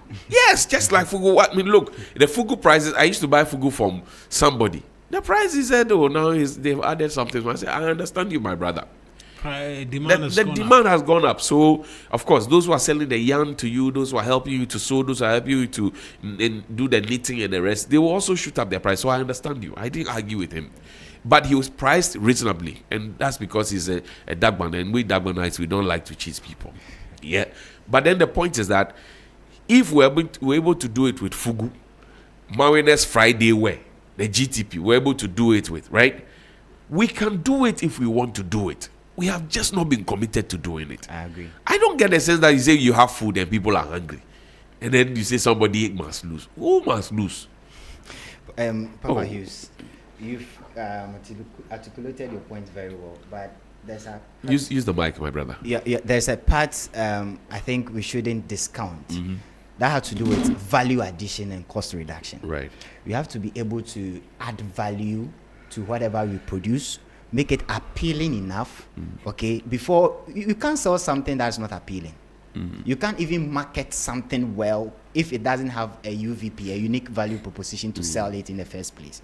So, well said. We have to stand up. We have to advocate for being proud of our own, but we have to also add value, and we have to be able to produce at a very competitive cost, so that we can. Because if you go to the market, if you ask this market women, those who sell this rice, they will tell you that the imported rice is even cheaper compared to the local rice. How did we get here? So let me quickly run through the five root causes, and we can articulate. I'm coming. Mawuena, indulge me, please. Okay. Now, I don't know this rice farmer, right? And a couple of them. So I just want to put them out there. Look at this branding. Is this not up to international standard? Mawuena, look. Is this not up to international standard? Now, look at this other branding. Is this not up to international standard? the cost. Look at this branding. The cost of doing No, this. you see, I'm saying that the branding is not the problem in terms of marketing.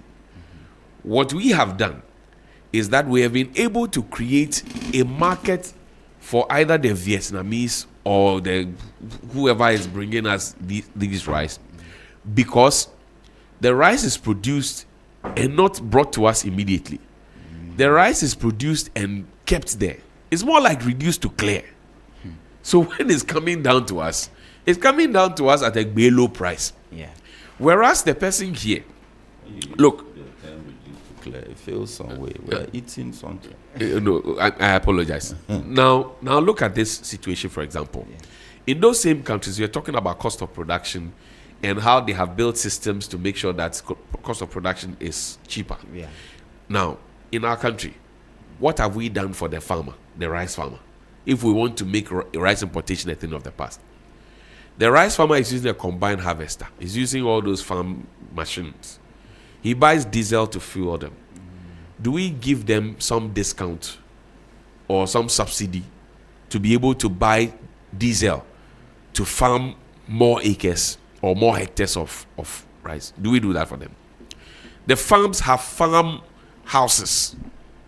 They use electricity in those farmhouses for the farm hands because they can't come and go. They sleep there. The electricity that they consume in those farms, do we sell it to them at the commercial rate? Do we sell it to them at the domestic rate? Or do we create a certain buffer in between to say, you are a farmer, we want you to be able to produce, have peace of mind to produce to feed us. So we are reducing your electricity cost by this, and it is strictly for farming. Do we do that? Then we know we have a problem with water. Irrigation. The dams that... The dam, you let me not talk about Dr. Bamia and his dams. Okay. Let's talk about those who even use Ghana water. They were cool for those dams. That Ghana water, please, the one they sent to go and talk, say it's the one we will catch if we can't find the boss. Now, Ghana water. Some farms use Ghana water because they can't find, so they have taps. Have we be able to give them some cushioning of a sort? If your grandfather, wisdom, gave you a land at a place where it's possible to plant rice or even maize for the benefit of this argument, and you have, let's say, 40 acres of land, but presently you don't have the capital to, and you have a beautiful plan, you write beautiful proposals, you have come here with plenty nice papers, you put it together. Which bank would you walk to give you money to start a farm? You see, the enabling environment, this is what I'm talking about. Too. We shoot ourselves in the foot. Now, those same banks will generate letters of credit for people to import basmati rice into the country. Absolutely. Because my own agricultural development bank. Because the consumer prefers the foreign. Because we have brand. Because we have also polished rice, they call it. Yes, because we have also not created the taste. But you are in the boarding school. I'm coming. You are in the boarding school. You can't break bounds. If you break bounds, what you are giving is what you eat. What you are giving is what you eat. How did I acquire the taste to eat cocoa? And yet, they are importing the rice. For how many months? I'm saying that. When you go back home, you go back home. Yes, but at least you are used to it. Look, how did I acquire the taste to eat cocoa? When I was born, when my mother gave birth to me, did I come to the world holding coconte in my hand? It was at some point in my mother's life and my father's life, they say, this is coconte. In fact, my mother used to call it banku. My mother used to call it banku brown. So to give me an impression that it is another form of banku. You get the point. Now, I didn't like it from the beginning. But now I walk to the eateries and you order coconte myself. It's a taste that I think that we have done the same. We've laid the same foundation. Look, I'm a village boy. And every village boy grew up eating local rice. Right. That is what... Were you born in the Volta region or in Accra? That's part of your problem. Okay, since you've decided to sorry. I should make my point. Because I should make my point. I want him to finish on the small goes relax. We have a new coach. We have to tone down. We have a new coach. We have a new coach. Allow them, man. Every village boy, if you are from any regions of the north, upper west, ask him where he grew up again. No, he'll kill my mic. If you are from upper west, upper east, northern region, savannah, northeast, you grew up eating your own rice, your own maize, your own maize and corn is the same, right? Yeah. Your own millet. These are your soya, own yam, sorghum, your own sorghum, beans, beans, yes. And in fact, beans is one of the commonest that every household cultivates. Granite. It's a commonest that every household.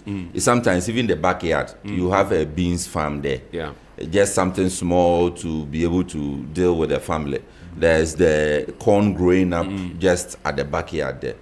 So if you grew up eating rice that was done in grown in the marshy areas within the community there, then they harvested the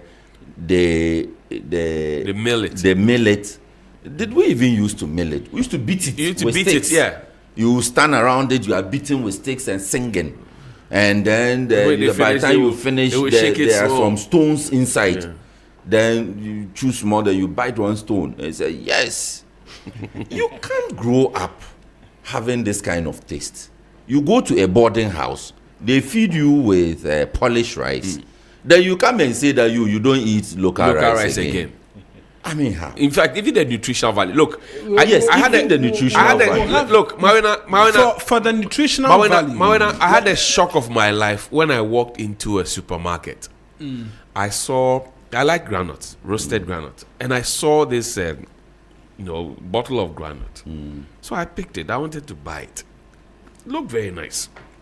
I took it to the counter. So while I was waiting for somebody else to finish then I said, well, let me read the information on there. And that was the mistake you made. It was imported granite. The speed with which I took, imported. The speed with which the shelves. Yes, the speed with which I took that granite, because I can buy Segobe at Bubash. Then that granite, it can sit there for more than a week without going bad. Why would I buy something that's brought from here when Segobe is running business and employing people? Wow. Segobe from business. Segobe will even give you more. It doesn't make sense. It doesn't make sense. Segobe will give you more for the same price. Everything packaged is nice, is better. So your mother can cook jollof for you. Her jollof tastes better. But when you go to the funeral and they pack jollof in a pack and they put it in that paper bag for you, then you think that your mother's jollof is not properly presented, is better. What meaning bound? I'm enjoying this. Finish the data. But you know what? Let me quickly make this comment. If you taste water, and it's a sugary water, and you taste a salty water, your taste buds will determine which one is it's sweeter, right? Or it's more tasty, as in. So if they start with the local rice, they grow up with that taste and preference. As soon as they taste the foreign rice and it tastes well on their tongue, you can't tell them that they should keep on consuming the local rice. So what are you doing to your local rice to sustain the taste that you've embedded in them when they were growing up? That's one of the questions. That's why I said that. Look, the children are in school for 7 days a week. Let me quickly. You have a meal plan for them. We have to now give them 2 days or 3 days local rice. Mix the thing for them. Do something. Right. No, it's not even a question of mixing. You are the parent. I'm sure what you give your kids is what. Yes. I'm sure we'll get into this a bit more. It's 7:58 to run us through the 5 points as to why we're having the glutton. So the five major points. Yeah. The first one is production without market. So we realize that the Planting for Food and Jobs gave credit facility, gave them resources for the farmers to produce. And we produce in large quantities, but you didn't look at the exit strategy. after producing, what happens, right? Where are they going to sell this food that they have produced? That's one of the major reasons why we have the glass. So we had a peak season of about 4 million tons in 2024, and as at now, about 200,000 metric tons remains unsold, right? Hold on. I want us to just end it on the peak. Okay. Because we have to get into this conversation again. We have to do sports and get into other matters. And so we'll return to this subsequently because food security there is an important subject. Charlie, you are hungry, you are thinking of this. You are not serious. So Oreku Ampafo will do sports for us now.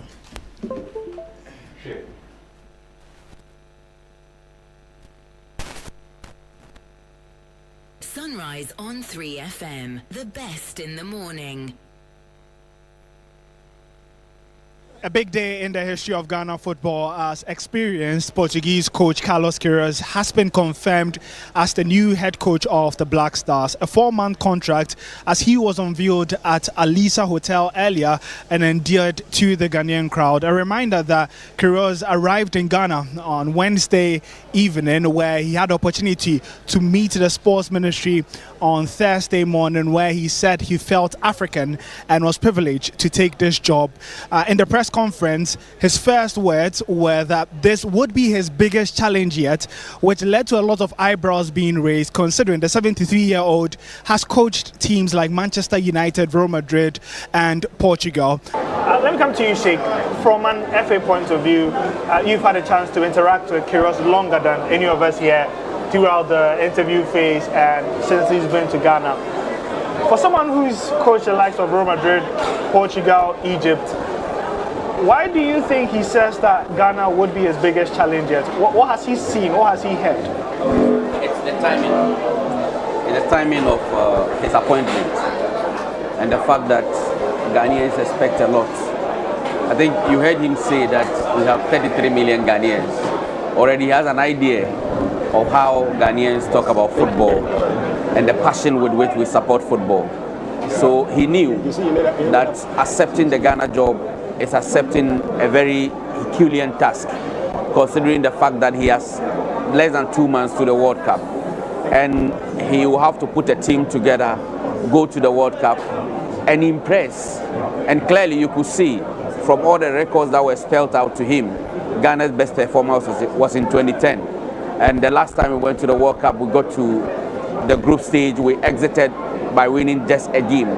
So this time what it means is that he should be able to win more than just a game to progress to the next phase of the competition. So certainly, looking at the time and the task, he considers it as the biggest challenge that, you know, he's taking. Because if you put together all the jobs that he's done, a coach who has coached Real Madrid, coached the likes of Ronaldo, Luis Nazario da Lima, Zinedine Zidane, Luis Figo, and the rest, will come to Ghana and say that this is his biggest challenge. So clearly, it is the timing and then the task and the expectations of Ghanaians from the Black Stars at the World Cup. The biggest concern was what the configuration of the technical team for Queiroz would be. However, there was clarification that the Portuguese would be bringing 5 technical team members as the likes of Fatau Dauda, John Paintel and Desmond Ofei would be keeping their jobs. Yes, Queiroz is the head coach. Yeah. He's coming in with, for now, 5 of his backroom staff. 5 people have been confirmed. Okay. I know that the previous team, there were issues about John Paintel. I specifically mentioned John Paintel and Fatau Dauda because in the last few days, there have been rumors, or there were rumors that they have been relieved of their duties. Okay. So it was important to clear the air regarding the future of those 2 gentlemen. They are still part of the team. I think there will be a few more additions. This morning there was a meeting with the management committee, the executive council, and then the president that took us to the ministry to meet the youth and sports and recreation minister. So I'm sure we'll finalize all the details regarding who is stepping in and who is moving out. But at this point, 5 of the people he recommended have been confirmed as we continue the discussion. And then two people whose names were mentioned days ago that they have been sacked or fired. We needed to clear the air on that. That's why I mentioned John Paintel and Fatau Dauda. But is their role clear as at this moment? Yes, for John will continue to work as a high performance coach. Fatah will continue to work as a goalkeeper's coach. The most used word during Kyrgios's press conference was win. Start with you, Michael. I mentioned how the word win was present in almost every answer from Kyrgios. Do you get a sense that he knows there needs to be a shift in mentality when he looks at the winning rate of the previous coaches that have been here? I think he clearly understands that. I also think that it's very obvious from what he himself said, from the kind of welcome he got at the airports, from the introduction at the ministry, from the utter chaos in the press conference room, every seat taken, supporters union covering half of it. He seemed to be enjoying the earlier cheers, and then it turned into like, what is going on here? I think he himself said something. The first thing that's hit him since he's been here is a sense that the soul of this country is embedded in football.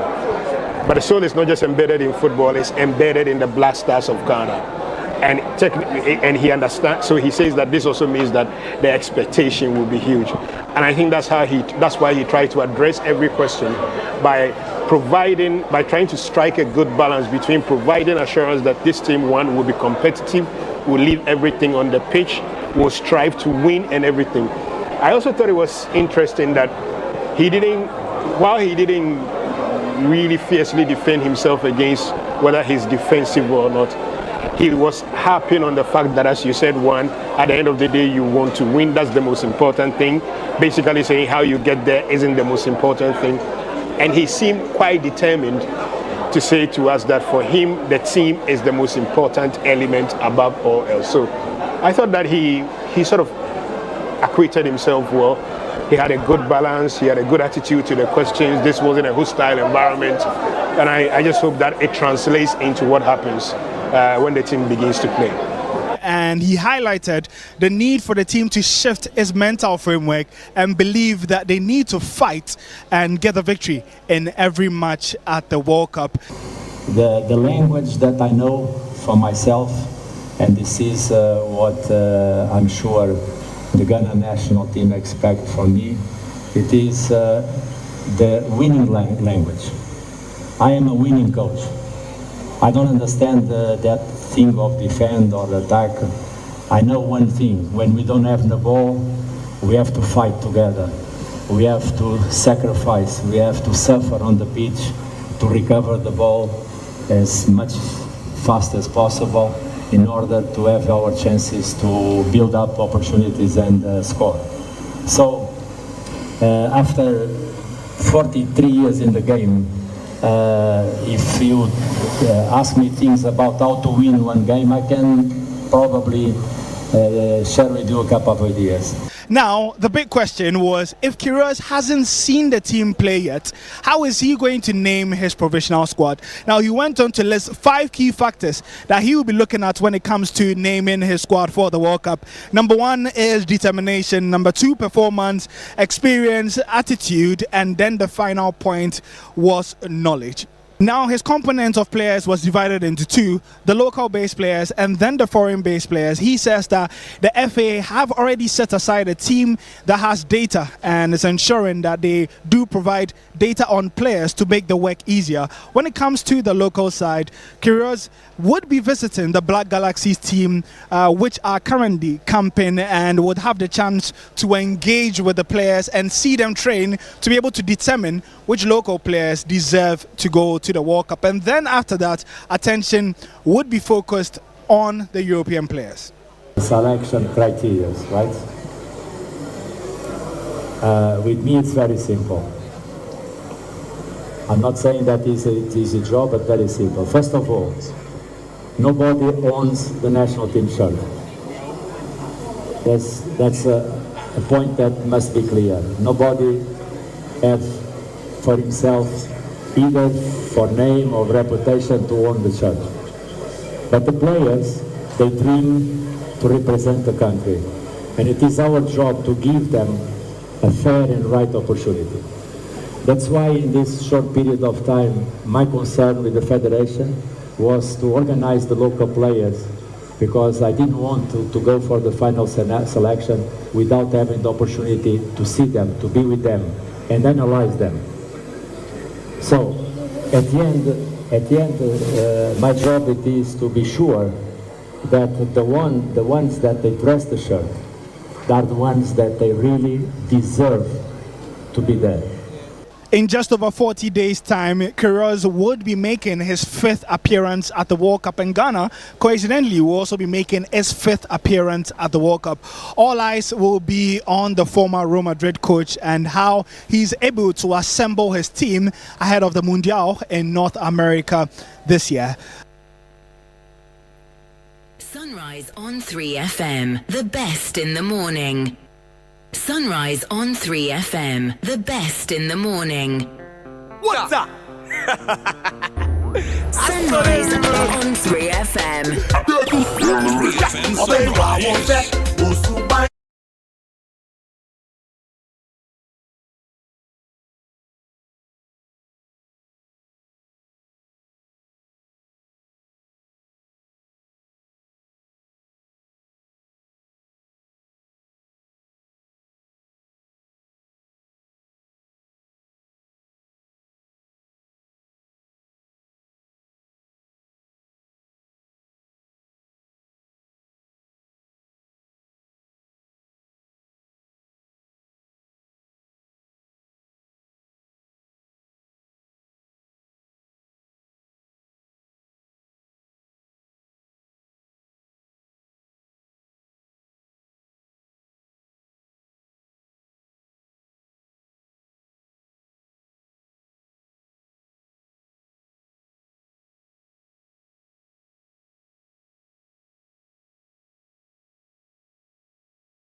Star Radio.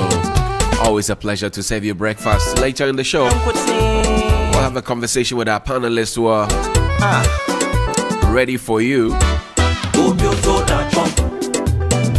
Yesterday, we announced a brand new coach for the Black Stars.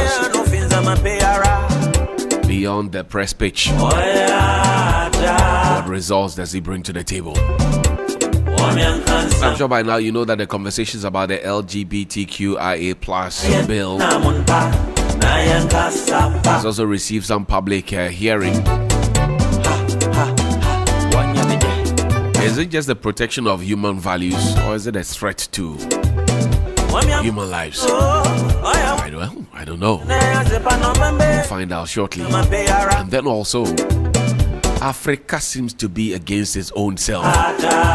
South Africans are on a xenophobic move again against Africans. Very distasteful, very backward, very primitive. What are the authorities saying about it? I know that the government has been quite livid about it. But beyond that, what else is there? We'll get into that conversation. Now,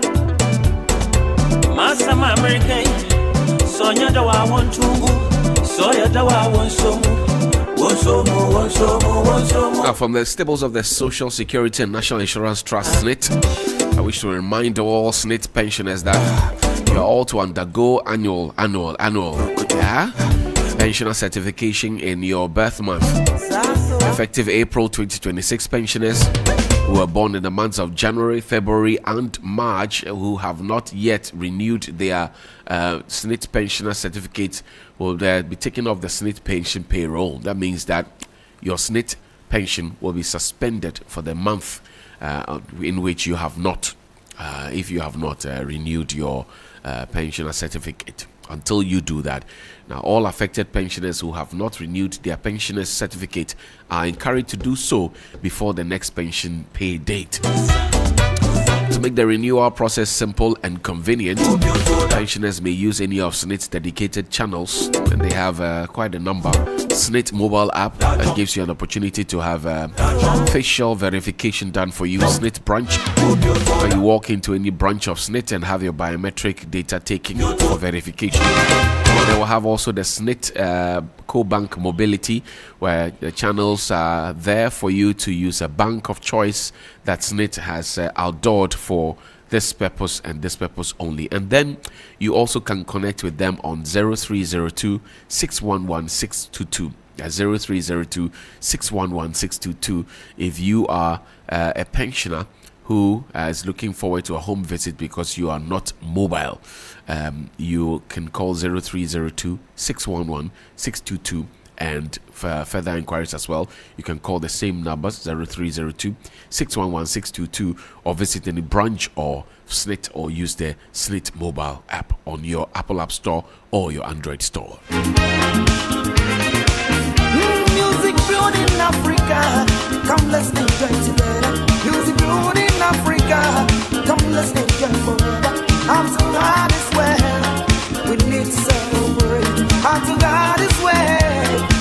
Guess what? Electroland Ghana Limited says you have been a loyal customer, so they want to reward you. They've codenamed this Achedie Kesi. Electroland Ghana Limited is giving you weekly and monthly big rewards when you buy Samsung, TCL Media, Nasco Electronics anywhere in Ghana and from its authorized dealers across the country.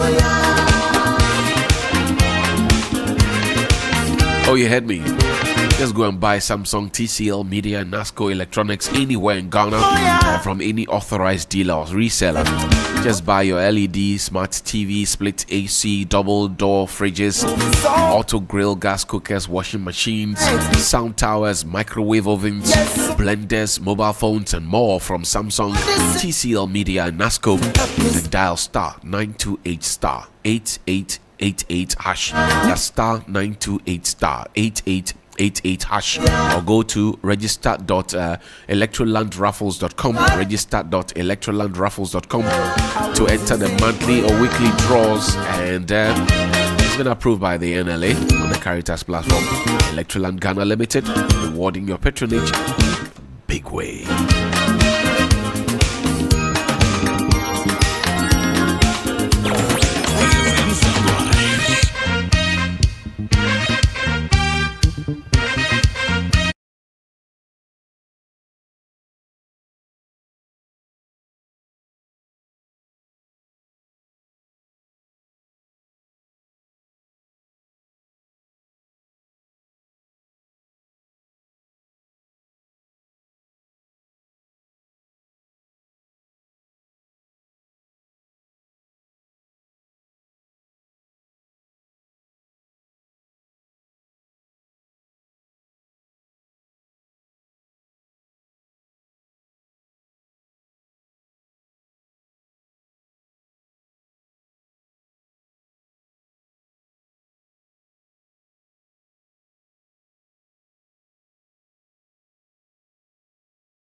Communications member of the NPP, is also an NPP national organizer aspirant, and then Mr. Emmanuel Kutin, who is executive director of the African Center for Security and Counterterrorism. As indicated earlier, we have three topics for our conversation this morning. We're also expecting the presence of Mr. Solomon Owusu, who is director of communications of the United Party, and Dr. Prince Amwabeng Agri, member of the NDC's national communications team.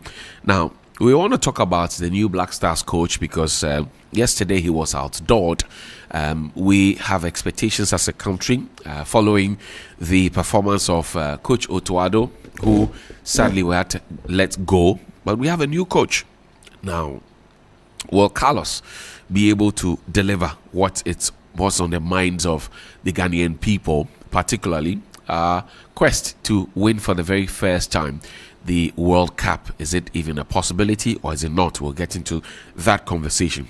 And then also in South Africa, there's chaos. There's violence that's happening in South Africa.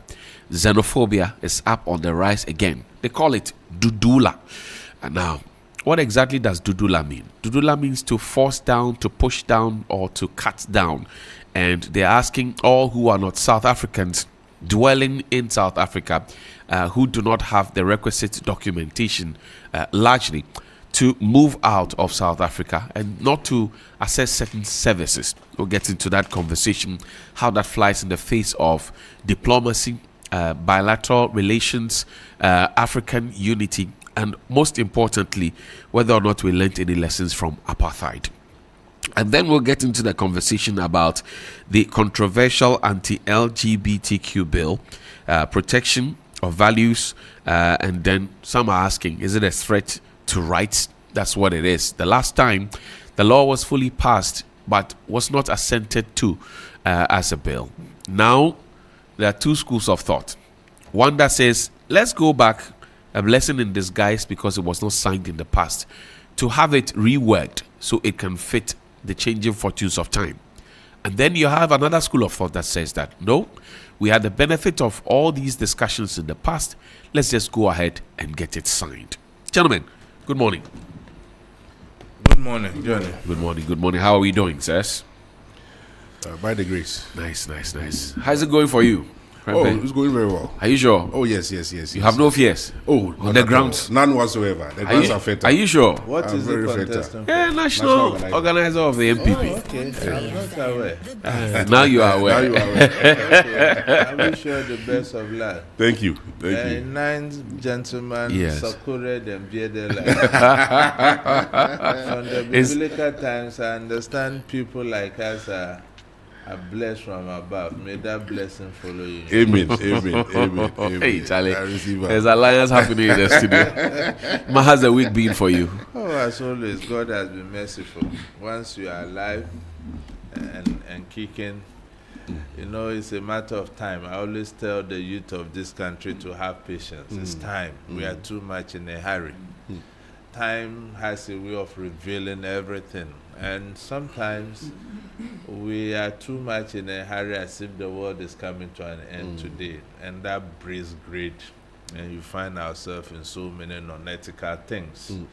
And I was reading yesterday about a young banker who diverted 12 million Ghana cedis from a company's account that was entrusted in his hands. And if you look at the expenses that the investigation uncovered, it's typical of what the thinking of the Ghanaian youth today is. And I think we must begin to do self-awareness and move away from material things and see how we can contribute to our dear country. You see, Rome was not built in a day. It's just like a woman getting pregnant 9 months. You have to crawl before you begin to take your first step. But it looks as if we are too much in a hurry. On that basis, let me salute the Ghanaian youth, the people of Sabuba, where I'm privileged to come from, and to our dear and cherished listeners. You still want to be the MP? Who helps for Sabuba? Well, I always say this, it's in the hands of God. So I'm also looking at an incoming MP. So, and Johnnie, a special one to you and your production team. Great. Your mother company. Thank you. Media General, for the good works you are doing for Mother Ghana. Great. Now, John, let me add a few to what my brother Ima just said. You know, you mentioned that a woman getting pregnant. You know, how important is time? No matter how many men, no matter the effort, if a woman gets pregnant, you still have to wait 9 months. That's right. Before, you know, the baby come out. So patience and buying time is very, very key. You know, and in this social media dispensation, you know, we see fast money here and there, and you see, you know, but everything that glitters is not gold, as we found out. People come and showcase what they are not on social media, whilst they are completely different. So my advice to the young listeners, you know, is not to, you know, move with the hype. You know, it's to look at yourself, develop yourself, and make sure that you are ready when opportunity comes. So let me also say good morning to the listeners and to you, Johnnie, and my brother Emmanuel here in the entire studio. And I'm glad to be here this morning, and we thank God for today. Great. It's some 24 minutes to the top of the hour 9 here on Sunrise on 3FM 92.7. Do you like football? We have a new coach. Are you aware? I love football. You love football. We have a new coach. What do you think? Well, is he going to fit the bill? I think that we have to be patient, as I mentioned again, with our football. I don't think we need to measure this coach per his performances on the pitch. Right. I think there are structural issues with our football. Which are? The lack of accountability from the Ghana Football Association as an institution, and the state of our Premier League. Right. And how we develop our youth teams. You see, Johnnie, you cannot just wake up and get stars. You remember those days that the Blastales went to conquer the world. It translated It translated to the Black Satellites and the Meteors and onto the Blasters. You realize in our 2006 World Cup showing, we were very competitive. That's right. Stephen Appiah led team. So if we don't develop the base and you want to conquer at the top, it doesn't work. You can even bring Jesus Christ as the coach of Ghana. Nothing is going to happen. So I think that we shouldn't be too expectant that this coach is coming to perform magic. The coach can be good, But if the material before the coach is not good, we are going to get the same kind of thing. So to me, I don't have any huge expectation. I only pray that we have to really manage our expectations and don't forfeit our fufu like we do. But we have to put more emphasis, and GFA have to look at how they can develop our Premier League. At the moment, those leagues are not competitive. Look at where Kotoko is lying. Last season, House of Folk struggled. The lack of accountability at that front is also another issue to discuss another day. And Johnnie, when we were growing up, the inter-schools, look at how it was very competitive. These days, we don't hear about that. The last one we heard was laced with violence, with students going to stadia with armed to attack their fellow colleagues. So I think that it's a huge challenge as a country we have to really manage. And you see, it falls from our family value systems. That is why, as a country, we must not lose sight of our values. We are a 70% Christian country and about 30% Muslims. And if you look at our values, they are all the same. But it looks as if globalization and the infusion of these social media things, we are losing sight of our own children, how we bring them up. We feel that pampering our children, giving them smartphones, and then giving them good life is nurturing them to be useful leaders tomorrow. No. I always say this story every now and then, Johnnie. The first time I wore slippers was when I gained admission to St. Charles to go to secondary school. But then I hadn't gone out of the corridors of Sabuba. And it's a fact. And if you look at Sabuba, people consider some of us to come from the privileged homes, because my father was one of the famous trained teachers in Sabuba. So you can imagine that.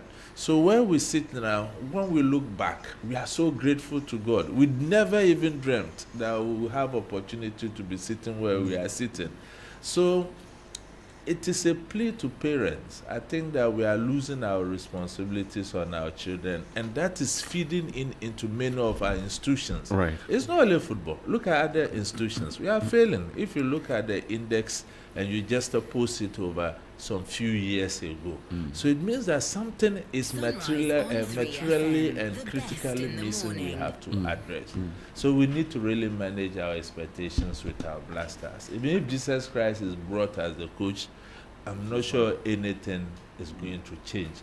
So we need to go back to the basis and get everything right up there. If the foundation is strong, the building will stand. So if you are building on a weak foundation, as we currently have with our Ghanaian blasters, that is a recipe for disaster. And I think that we have to really manage our expectations. Sincerely, I don't think if you look at the current... So you are not seeing what the dreams of the semi-finals and the finals were? No, we can't get there. If you look at the current squad we have and the current state of affairs and the time frame to prepare these men for the tournament. And the fact that our minister is also injured. Yes, Kudus. It would be a miracle. Yeah.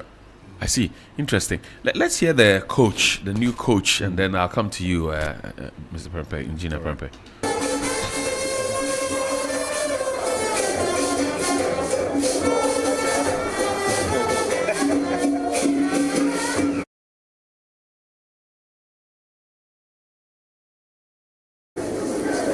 My voice is okay in the room. Everybody listen. It's okay. All right. Thank you very much for your introduction and the kind words. Thank you very much for your introduction and the kind words you addressed to me. And my first words are exactly to express my gratitude. And tell, starting from the Federation, President, the Board, the government of Ghana that support me, the fans, that is an honor and a privilege for me to be here today. very, very special.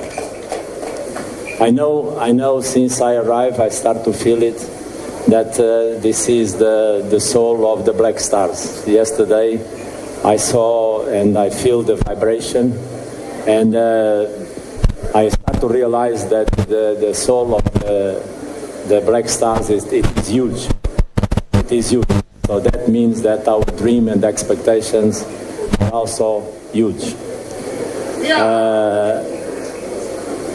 I must say that after 8 national teams and a couple of important competitions, this is the biggest challenge of all my entire career. And I'm ready for that. I'm ready for that. I can promise and guarantee to you that I will bring 40 years of my knowledge and experience to every single division of Ghana. I am a coach, you can see my CV, that fortunately with the help of God and my players, I have a symbolic record of wins in the game in terms of international games. And in a humble way, I can say I feel good on that. So I trust and I believe that with the support of my staff, support of the board, the support of the press, support of the friends and the fans, special, the supporters, all together, one Ghana, united, with the cohesion and with a lot of ambition, I believe and I trust that we can do it. We can bring success and happiness for the people. So, in a simple way, I can say to you, I feel ready. Are you ready also? Sorry, I didn't listen. Are you ready? Are you ready? Let's do it together. Let's do it. The big conversation on 3FM Sunrise.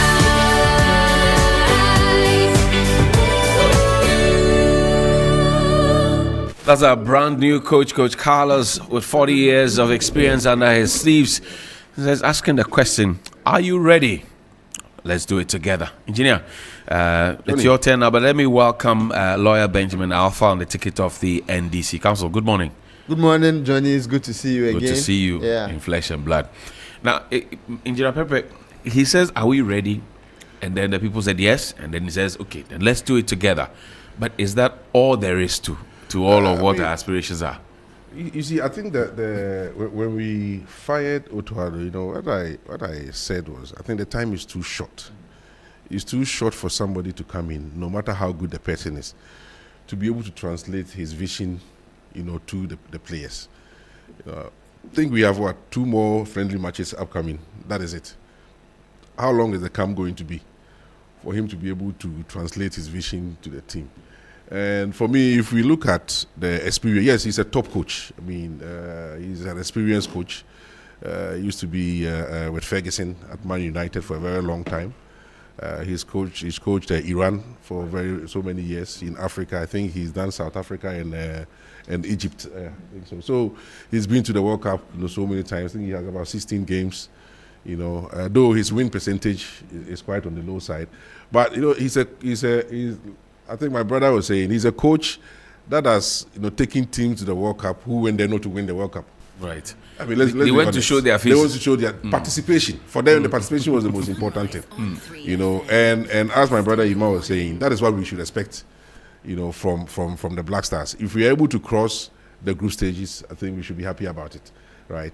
But looking at the whole thing holistically, let me give some examples. In 1988, right, the French Football Federation, started something, an academy they called, I think, Clairefontaine, right? And it was to groom the youth into football, right? And that translated 10 years later into the World Cup in 1998. So performing at that stage doesn't come in isolation. It needs deliberate development, deliberate strategy before you can get it at a certain level. I think Ghana, we were lucky to get to the quarterfinals in 2010. Yes, that's right. So because of that, we are a bit oblivious, or we are blind to the fact that we are not developing the country from the grassroots. You know, coach is dead. Yes, it is indeed. It's Muchendi and all those things are dead. You know, Interco is also dead. You know, right now I've spoken to a few people, a few of my friends who run academies in Ghana, and they are so aim. It's to sell their players. Yeah, that's their sole aim. It's not to develop the players. Some of them don't even want their team to participate at the highest level in Ghana because they don't see any benefit or any value in doing that. You know, so unless we go back to the basis and we develop from the ground, and we keep importing players that have been developed elsewhere, I don't think the Black Star is going anywhere. And unfortunately, that is the case with all our sports, not only football. I think every single sport in Ghana, we are not developing it from the grassroots. And unless we as a people see the need to go back to the basis and develop the grassroots football and then grow it from then on, it will. I mean, how many of the current Black Stars, you know, participated in the junior teams? Let's look at that. When Black Stars was Black Stars, you see them developing together at the youth stage, then they move to the next level, they move, and then they come to the Black Stars. So they've been together for so many years. You know, the French team that won the 1998, they had been together from the youth, played together, developed together. The English team, that with Southgate, they went to quarterfinals, semi-finals, and to the final consecutively. These people played together from the youth. They developed together. They've been seeing each other. So at that bond camp. is there. They have that bond. They've built it. That Frekobo that we are doing, I don't think is going to bring us anywhere. We have to get back to basis. What do you think? Do you have a different view? Yeah, Johnny, I largely associate with Prempe on a lot of the views. My view is that we need to deal with the structural issues. Right. That's where true success will come from. So that's the common denominator among all of you. Yes. As for interim coaches and all of that, they will try and get you some wins and all that. But the coaches only work with the materials available, the systems available, all right, and the prevailing circumstances around the way you have organized your football. So, obviously, Carlos Queiroz is a top coach. He has the requisite experience and all that. I'm just a bit worried that in the last 5 years, he's not coached any top football country. Iran, Qatar, Oman or so. But you cannot doubt his previous credentials. Again, I would, and that's a matter of a personal preference, that we had gone for proven African winners like Hervé Renard. Right. We should have just taken our time, gone for Hervé Renard. Because I'm not sure that there would be any payment or the rate or fee disparity between Hervé Renard and Carlos Queiroz so huge that Carlos Queiroz is a good bargain. Right. Hervé Renard, top coach. He's done it not once, twice on the African continent. Done it with Saudi Arabia, took them to the World Cup, beat Argentina. So he is a proven winner. He's somebody that has always expressed interest in coaching the Black Stars. Right. Because he was once our physical trainer. Okay. I think either under Ratome Duchkovic or Claude Leroy, you know. Or was Leroy? Yes. So he's always had an affiliation with Ghana. He knows the African terrain. You don't have to introduce him to anything again. He is already very, very familiar. And that's a matter of personal opinion. I think that we should have. And giving him a long term. That after this World Cup, let's target the next AFCON and see how best we do. But then we went in for Carlos Queiroz. It's an experiment. I understand the contract is solely for this World Cup. That's right. So let's see. It's conditional though. Yes. Let's see how well we do at this World Cup, and then after maybe we'll see if we can give him some additional time. But I think that, like we have all said, structural issues is where we must deal. Did it take forever before we came to the realization that Otuado had to go? Yes, I think we took too long. Look, for any serious footballing nation, once the coach does not qualify you for your continental championship, that coach should have been dismissed the very day that our non-qualification was confirmed. It's unacceptable that 54 countries in Africa, we are looking for 24 to go and play football. And Ghana is not, and it doesn't happen. I mean, the last time we were out was when? 2000 and I think one of the 2004 or 2000, that's when we didn't go to the AFCON. It was one of the AFCONs. But apart from that, consistently, we've been there. Even though in the last 3 editions, we've had only one win at the AFCON, one match at the AFCON. That's how terrible and low our football has sunk. But the AFCON failure, lack of qualification to AFCON, should have been the breaking point. And we delayed this. And people say that give him credit for qualifying us to the World Cup. Obviously, he has to be given credit for qualifying us to the World Cup. But you have to look at the details. The countries we played against. And look at the other countries we have played outside those matches. Outside those matches, all the other matches we have played, we have lost. We have lost. Outside Chad and these other countries that we beat them for the World Cup, we have lost the other matches. Yeah. So yes, there were serious problems. And Otuado should have gone right after our non-qualification was confirmed. We just took a bit too much. Okay. And we just hope that the coach would prove that when you bring in an experienced coach for... He's coming with 5 of his people, isn't he? Yes, but he's also going to retain some of Ghana staff. And I actually like that blend. Okay. Preserves institutional knowledge because he's not been here before. Right. So he's going to keep... I understand he's going to keep John Pinto, Fatau Dauda, and then I think there's one of us still around the team. Right. It is a good blend. You understand? Because normally, when new coaches come, white coaches, they overhaul the entire system. Sunrise on 3FM. It's also about cultural knowledge and institutional knowledge about the team and where they've come from. Right. So blending his own stuff with that of Ghana, I think is a good idea. But then we need to look at the long term, AFCON and other issues, and then deal with the structural issues that we need to deal with for our football to move forward. Mr. Solomon Ozu, welcome. The man Johnnie, the Hughes, Director of Communications of the United Party. the only party with a vision. Party that is forming the next government. You know what? You are forming the next government, and you are no punctual. 4 people are here. You spoke, he spoke, he spoke. I'm about to speak. You say someone was not punctual. But if we all decided to come the time you are coming, who will start? So I know you were a footballer. Yes. I'm yes. surprised that you didn't, take football serious. Oh, and because you decided now to use your mouth to be dribbling things.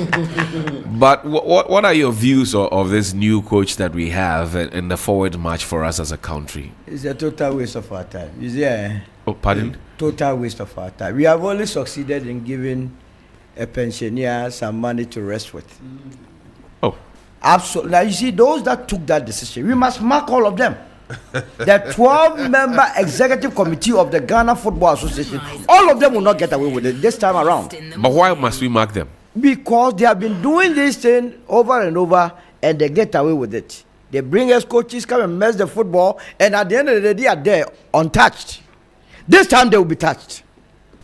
They will be exposed beyond all reasonable doubts. The decision to sack Otuado was an emotional one. Why do you say that? He couldn't qualify us. He qualified to the World Cup. Yes, but he Hate couldn't. him or love him. Yes.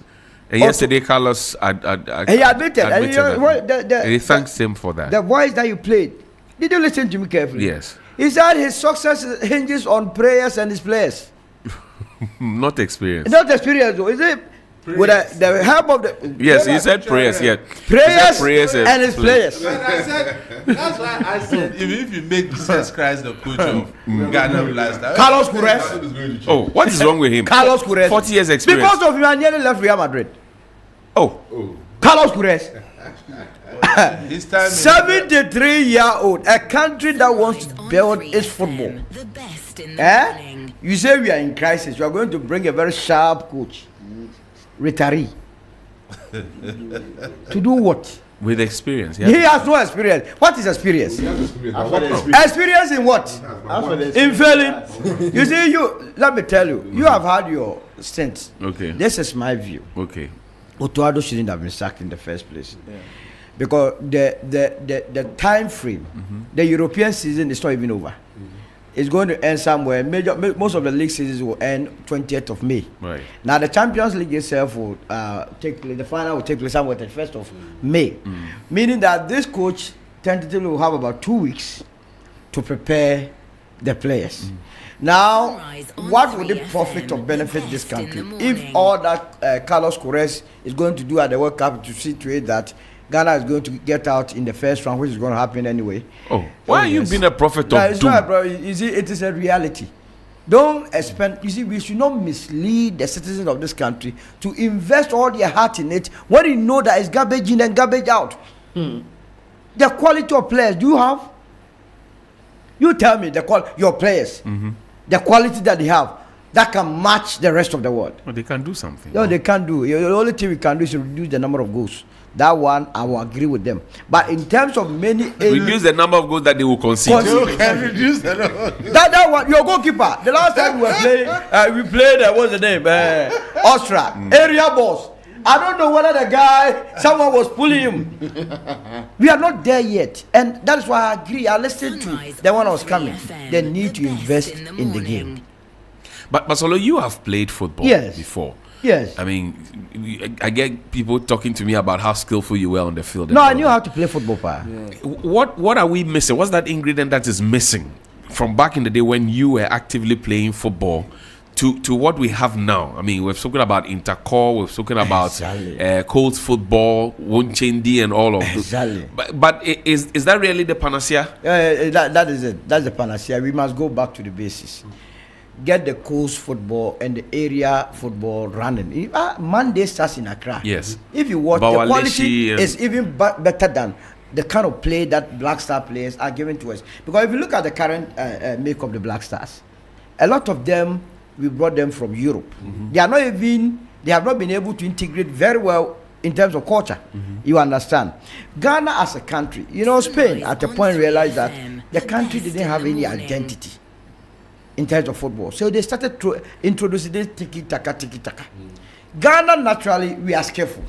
So if you come in and start introducing this British type of football, kick and run, like Speaker Babin was telling us, you spin. That one does not win. The average Ghanaian wants to express himself on the field of play. So go back to those days, let the boys, the young ones, catch them young and introduce that skillful mentality so that we have a pattern. All the periods that we won the Africa Cup of Nations, we had outstanding skillful players. That is our make, that is our niche. But now we seem not to be playing to any pattern. And the local is it because we're not paying attention to the local players in terms of the call up to the Black the Stars local league has been collapsed. So I mean, frankly, there's no quality in there. If you don't have quality in there, how are you going to? After all, they bring back the love. There's no love. These people, football people. What have they done to you? These football people. Those days, that we had people that thought of the country. I like MND Jawula was a GFA president. That's that right. the case. He was indeed. Go and check during his time whether we had a lot of real Tamale support footballers in the national teams. It was about merit. He was the football FA president, yet in every call-up, you had either Kotoko and Haas dominating. Even players from where? BA United, into Jan and go, where did they come from? So there was an opportunity. This time around, deliberately, people have formed their clubs and they are members of the executive committee, and because they want their players to be sold outside, they cause coaches to call them and then disfigure the entire. You don't have evidence to this. Oh my goodness, these football people. You see, that's why I said the 12 people that claim they did this selection for us. Carlos Queiroz, all their names are there. When we are done, because we will get here after the World Cup, you look for me and say, but you yourself, you know that we are not going to get anywhere. Oh no, but because of where you are sitting, I'm not saying. One day you will also sit here and we do this banter. It is not going to get anywhere. So let's start from the base. Even the starlet. Have you remember the last time? Do you remember the last time we qualified to the Under-20 World Cup? Have you addressed your mind to it? No, I haven't paid. We have not been able to qualify because the quality is not there. And every national team is a feed up from the starlet to the satellite. The satellite mostly feeds the national team. Right. So if you're a satellite, the metro is even a mischief, like the appeal court. But the critical point is the satellite. The appeal court is not makeshift, so I beg you. Don't look for trouble for me. So the satellite is not performing and it is affecting your senior national team. Why are they not performing? Because the basis, the grassroots football is not going on well. Everybody at the GFA wants to be associated with the senior national team because that's where the top is. I see. Anyway, let's move on this conversation. The big conversation on 3FM Sunrise.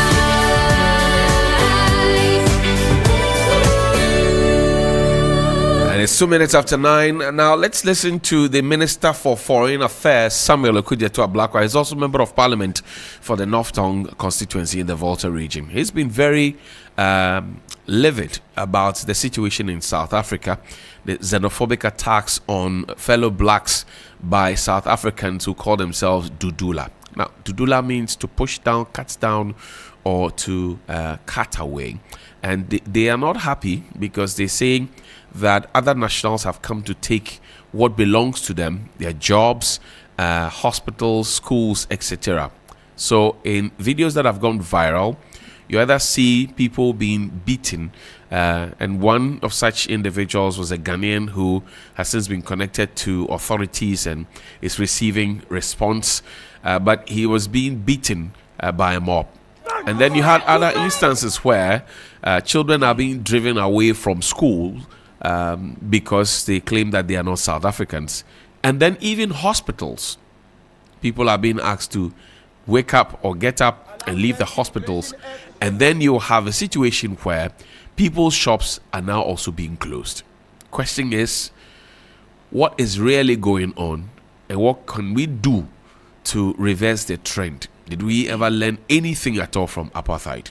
Here's the Minister for Foreign Affairs, Samuel Okudzeto-Ablakwa.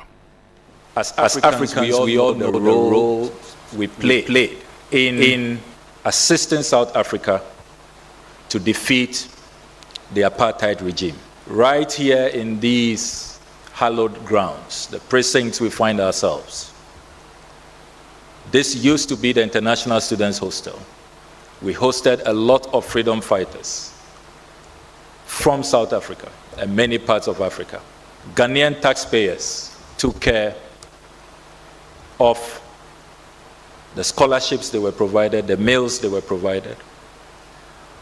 We issued passports, Ghanaian passports, when they were declared stateless and when they could not travel freely. We issued Ghanaian passports to them, right here in these premises. We extended support, financial support, to the ANC.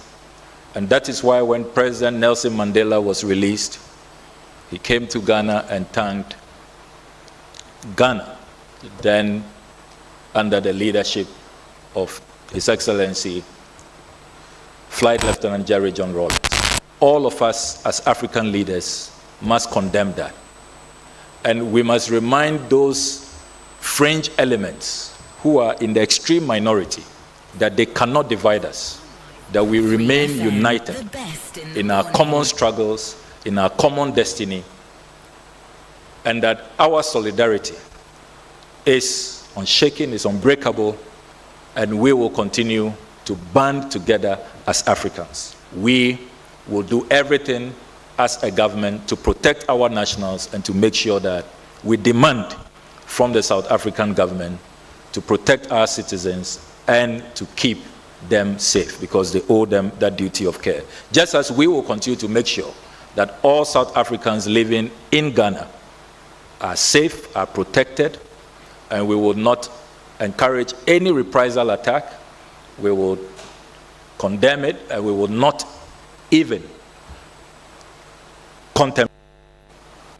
As Africans, we all know the role we played in assisting South Africa to defeat the apartheid regime. Right here in these hallowed grounds, the precincts we find ourselves.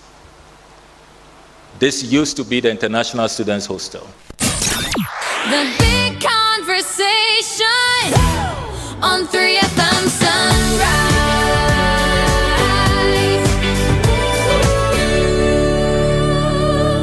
You're live on 3FM 92.7. My guest in studio, Mr. Emmanuel Kutin. He's a security and counter-terrorism expert. Mr. Solomon Owusu. He's the Director of Communications for the United Party. Engineer Prempe is a member of the NPP's National Communications team. He also hopes to become the national organizer of the NPP. And Benjamin Alpha is a private legal practitioner. He is also a member of the National Communications team of the NDC. Let's begin with you, Ima, on this xenophobic attack and matters arising. Our minister has been talking tough. Cyril Ramaphosa has come under heavy criticism, but then it doesn't seem to be improving. The calls and the harassments are ongoing. What should we do from a security perspective? Well, Johnnie, I think this is a very unfortunate development some of us are witnessing in South Africa. It's not the first time it's happening. If you look at history, this is about the fourth time South Africans are attacking their fellow South Africans. We can't be brothers in blood and strangers in peace. I think it exposes the Pan-African identity we have all Sunrise on grown 3 up to FM, understand. the best in the morning. Because South Africa apartheid was liberated through the African blood. And if you look at the role in terms of solidarity Ghana played in those days, our foremost President Nkrumah, he was hosting ANC and PAC members here, even the freedom fighters, and the 1958 conference that was held here that even gave hope to the fight and gave solid foundation to the fight against apartheid in South Africa. And you recall that it was even because of same reasons Nkrumah was hated by the West, because he was trying to pull all African countries together for a common identity. The best in and the morning. The CIA plotted and got him overthrown. So to me, we have to frame it right. I don't think it is xenophobia. It's Afrophobia. Attacking an African, your fellow African. Xenophobia, if you look at it, is quite distinctive than what we are witnessing. When you attack your fellow African, you can say that is xenophobia. To me, I will coin it as Afrophobia. So we have to call it what it is. And I think there are structural inequalities in South Africa post-apartheid. And the most critical one we can look at is unemployment. And you see the South African politicians after Mandela have failed to deliver what they promise its people. And they are kind of scapegoating my African migrants as the source of the problems in South Africa. Truth be told, I have worked with many of them in the UK when I was schooling there. A lot of them are very lazy. A lot, very lazy. Oh. And truth be told, a lot of them Lazy in what terms? They don't like to work. Look at Soweto. The uprising from Soweto and what is happening here. You can sell your lands to whites for crumbs. After you consume what has been given to you, you come back in the name of reclaiming your lands. Where, John, if you sell your land to somebody, and after finishing enjoying with the loot, can you come back and say you want your land back? The name of the place is Soweto. Soweto. So where to? Soweto. And so to where to? So, Johnny, it's a very fluid situation, and I think Ghana must move beyond the rhetoric. I think our foreign affairs minister must begin to realize that quiet diplomacy has no work. We should have some form of retaliatory actions. And in terms of what? Closing down shops? Asking not necessarily South Africans who live here to go away or what? I think that we can even, as a matter of agency, expel the South African ambassador. As a first measure, we should the High Commissioner. The High Commissioner, to show how serious we view their actions. And Johnny, you see, we have something we call the solidarity debt. And any country that contributed to the liberation of Africa can call for that debt at the African Union level. Ghana can, as a matter of agency, trigger that process at the African Union to ask for our solidarity debt from South Africa. South Africa cannot go to international court suing Israel over Palestine, why is at the ICC? Yes, at the ICC. Why it is mistreating African migrants on their own land? How do you even marry the two?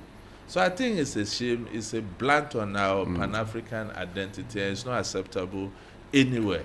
And you see the loud silence of ECOWAS, the African Union, and SADA by itself sends some signals of complicity, because this is a very serious matter, and it's not the first time it has happened. And what South African politicians do is that they take this issue of Afrophobia as an alibi, because when you scapegoat the migrants, whatever inefficiencies that is going on in the country, the citizens will shy away from talking about it. And South Africa government has failed to deliver the employment promises people, deliver services. So I ask myself, look at when white South Africa was invoked. It was comparable to any European country. Now we blacks have come to take over in the name of democracy, and look at the decline South Africa is witnessing. So you ask yourself, is it the case that we as Africans, we cannot manage anything on our own? Anything about the white is the right thing?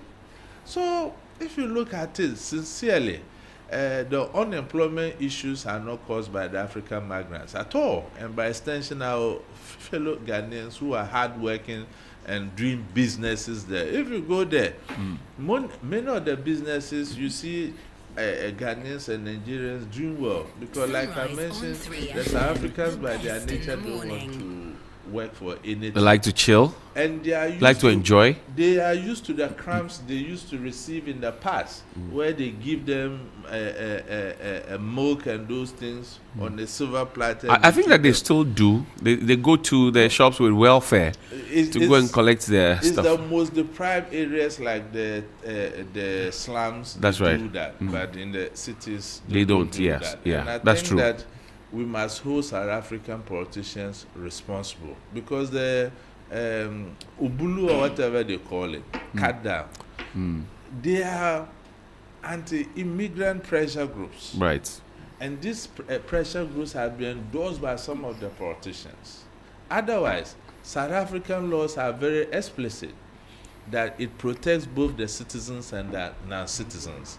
Then this has been violated. Okay. What has happened to the perpetrators? Nothing. Okay. So it means that the South African government is complicit, and it's about time Ghana triggered the necessary diplomatic channels to register our anger at what is happening in South Africa. I hear you. And I call for nothing than the High Commissioner. The High Commissioner I see. of South Africa. All right.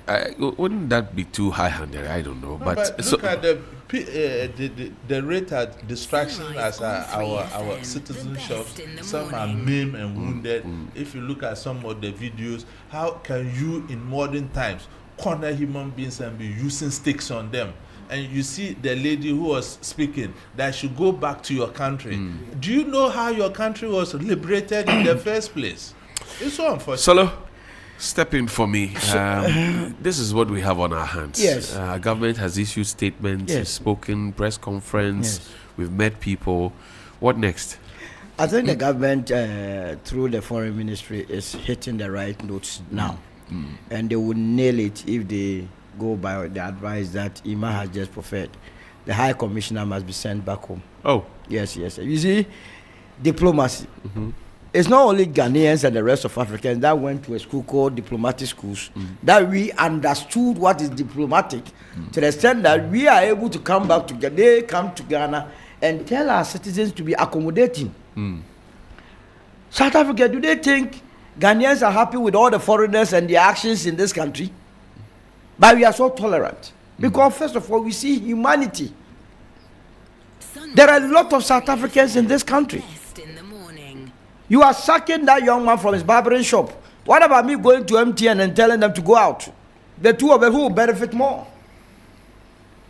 You are sacking the young man from the barbering shop. What about me going to the FNB bank and say, all of you get out? I wouldn't I get asset? Look, we have been doing diplomacy for that long. It's time for us to do tit-a-tit. Hey. You pull a gun, we will sit down and begin to talk sense. No, that would be violent. No, that's not violent. The only violence going on is in South Africa. If you show them small, they would understand that. Why don't we have South Africans living in this country? We are peaceful people. They are not. We are. We are not. We are not peaceful. We are only reasonable. We are so reasonable. We started doing coup before them. Remember, we started coup d'etat in this country before them. If we were that peaceful, we couldn't have gotten our independence. The Nibonies and gold that boycotted the buying of a British Kwabena Boni and go, they were not peaceful, but we have chosen to be peaceful. So if they are high commissioners and Ramaphosa, he was living in his childhood days, he was in Ghana here. That's right. If you cannot put your people right, we will show you how to do it. They have been doing this thing for so long, since 1994. Anytime it happens, all we say is diplomacy, and they continue to do it. Do you get a sense that South Africa is yet to recover from the pressures and the after effects of apartheid? No. That's why they have recovered a long time. Don't let anybody deceive you. How did you come to that conclusion? If they are not recovered, the people that should be the target should be the whites. If you go to South Africa, there is a group called AfriForum. That's right. AfriForum is purely a white supremacist group, but they will never attack them. With the exception of, say, Malema, that will sometimes talk about AfriForum. Who born dog in South Africa to go and talk about them? They see the white and they will be attacking West Africans, especially Nigerians, and now they have extended to Ghanaians. They have chosen the wrong path. We will give them the dose of their life, the march of their life. They will never forget. Hey. This will be the last time you hear this dudula in your life. It must end at a point. Let us tell them. It has to end at a point. Look, the gentleman, what gladdens my heart is that there's beginning to be a sense of Ghanaians knowing that, look, we will go back. If you say we should go back, if you listen to the guy after that humiliation, he said, right, it's time for me to go back home and help build my country. That is a defining moment. That's right. So if he is coming back to Ghana, what would be the justification for any South African here? Because now the land that he will be occupied is being occupied by South Africa. So you have to go back to occupy. It's a replacement swap. As Ima is coming, you the South African must go so that he feels in. It's as simple as that. We cannot always be at the receiving end. Your first president, Mandela, he named your country Rainbow Nation. What was it about? To be accommodating to all people from across the world. We have helped South Africa in several ways, and we continue to help them. The only problem we have is that when you Ghanaians go there, we go and set up churches. I don't know how Ghana. How is that the problem? only business we know how. What do you have against God? A lot of churches. What do you have against God? When they come God. What do you have against God? So God will not give us that brain to be putting up this. I didn't say that. We go out of this country, the source of this land, and all we do is establish churches. Oh, people have shops and then. So that's why I'm so proud of this young man. He's the only man who left the source of this country, went to South Africa, did not establish a church by the barbering shop. He's not the only one. After all, that's the only person I know. If you know somebody, give it. You understand? So the High Commissioner, the government of the day, hauling him to answer questions is not enough. The next stage is that you sack them. How soon should this be so that they send the strongest? No, but by this weekend, you issue their letters of sacking from this country. Look, wouldn't that be worsening the situation? It's not worsening. Laws are made for human beings to also play around it. Do you know we have international law, maritime law that the Strait of Hormuz is never supposed to be closed? Yes. It must allow free flow of what? The goods. But now it has been closed. Thanks to Trump. Absolutely, because he sees that the diplomacy is not working. And with that, he feels that he's achieving results.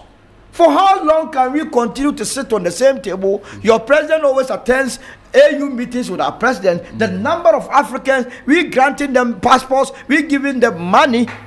ANC, their military wing, the Mkonto Wesis wing, was practically financed by the government of Ghana through Kwame Nkrumah. Mandela was coming here for money. We built it, and you have that young lady called Jacinta in South Africa. She's the one leading it all. Yes, I know. And everyone is afraid. Everyone talk rubbish to everyone. And we will be in this country, and we are all knowing diplomatic people. No way it will end this year. Xenophobic attacks, Dudula, whatever. This year, you mark this year. By the time we are done with that, you know, the Zambians brought a fight. Later, they came to procure food. South Africans will come here by force. In fact, there's a lady here from Zambia who is with one of our bloggers. Yeah. She's here. Yes. After that, give me the number. Engineer.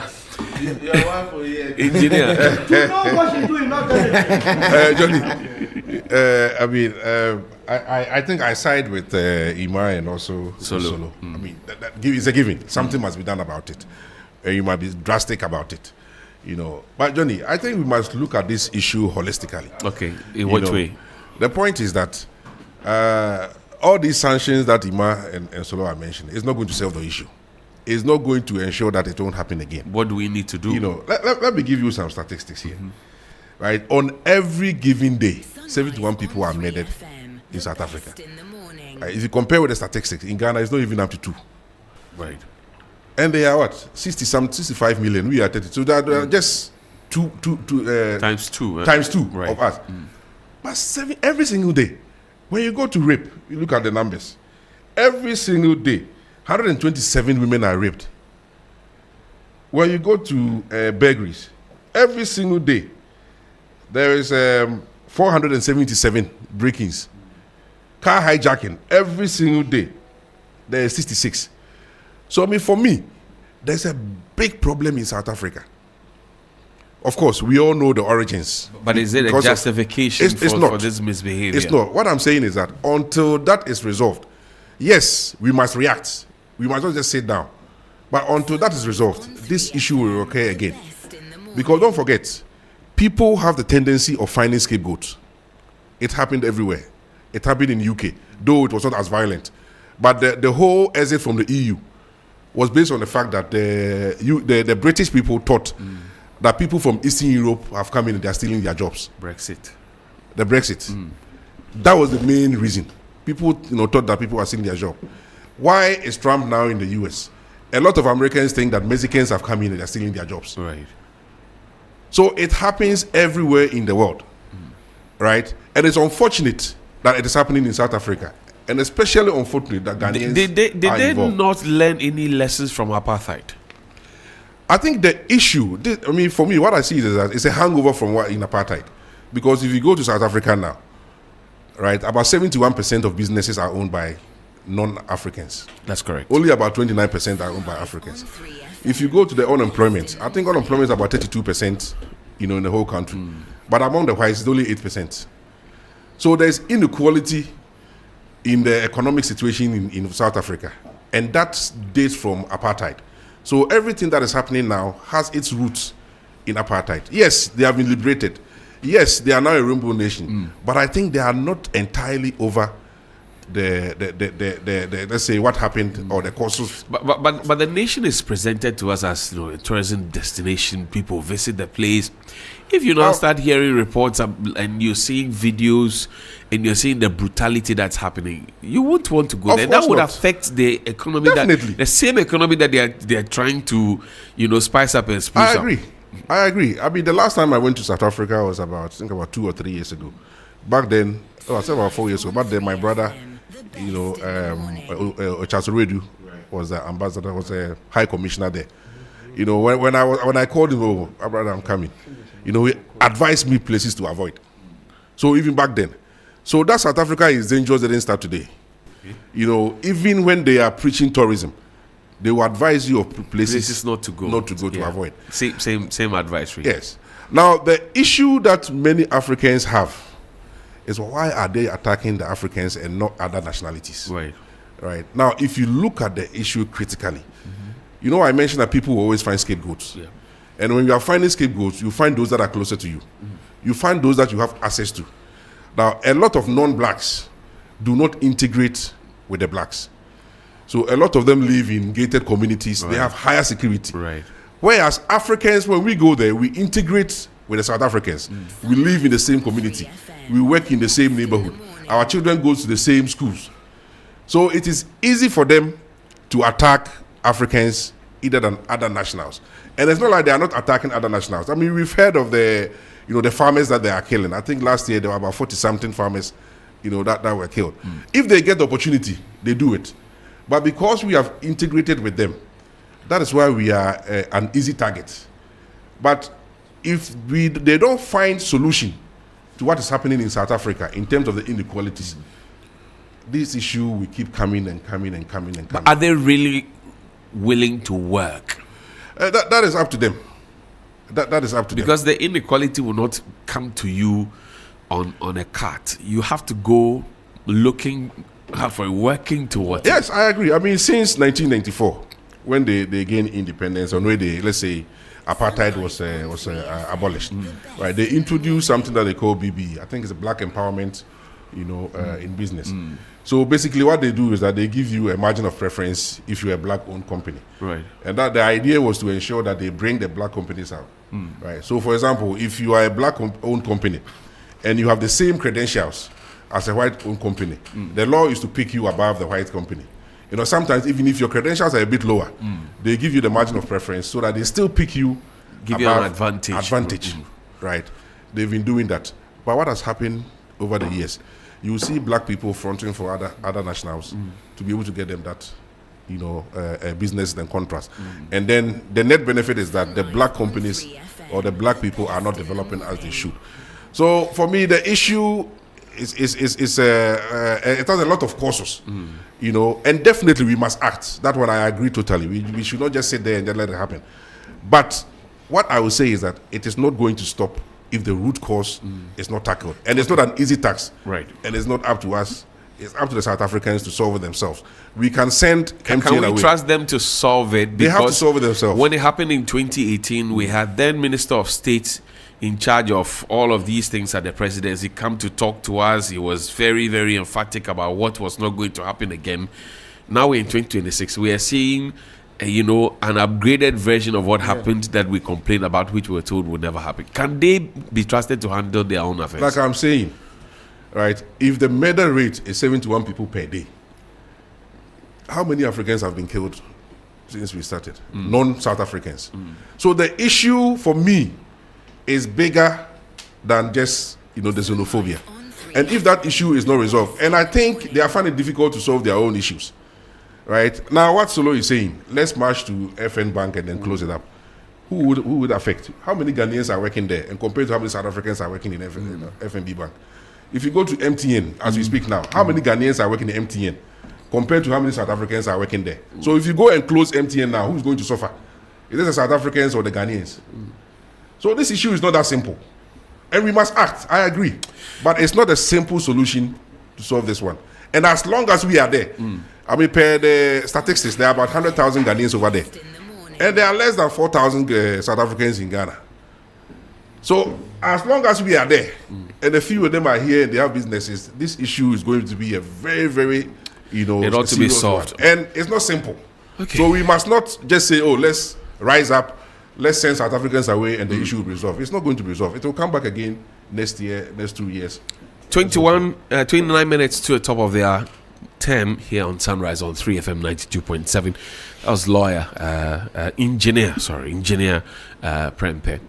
Counsel, step in for me. You have heard the various views, but then the channels that our government is adopting to try to remedy the situation, will they work? Yeah, I think government so far is on top of issues. If there is one politician who can confront these external issues with all the audacity that we expect of our government, then it is Minister Okujeto Ablakwa. And so far, I think... Why do you say that? Yes, I mean, we know that he is a man that is very strongly opinionated.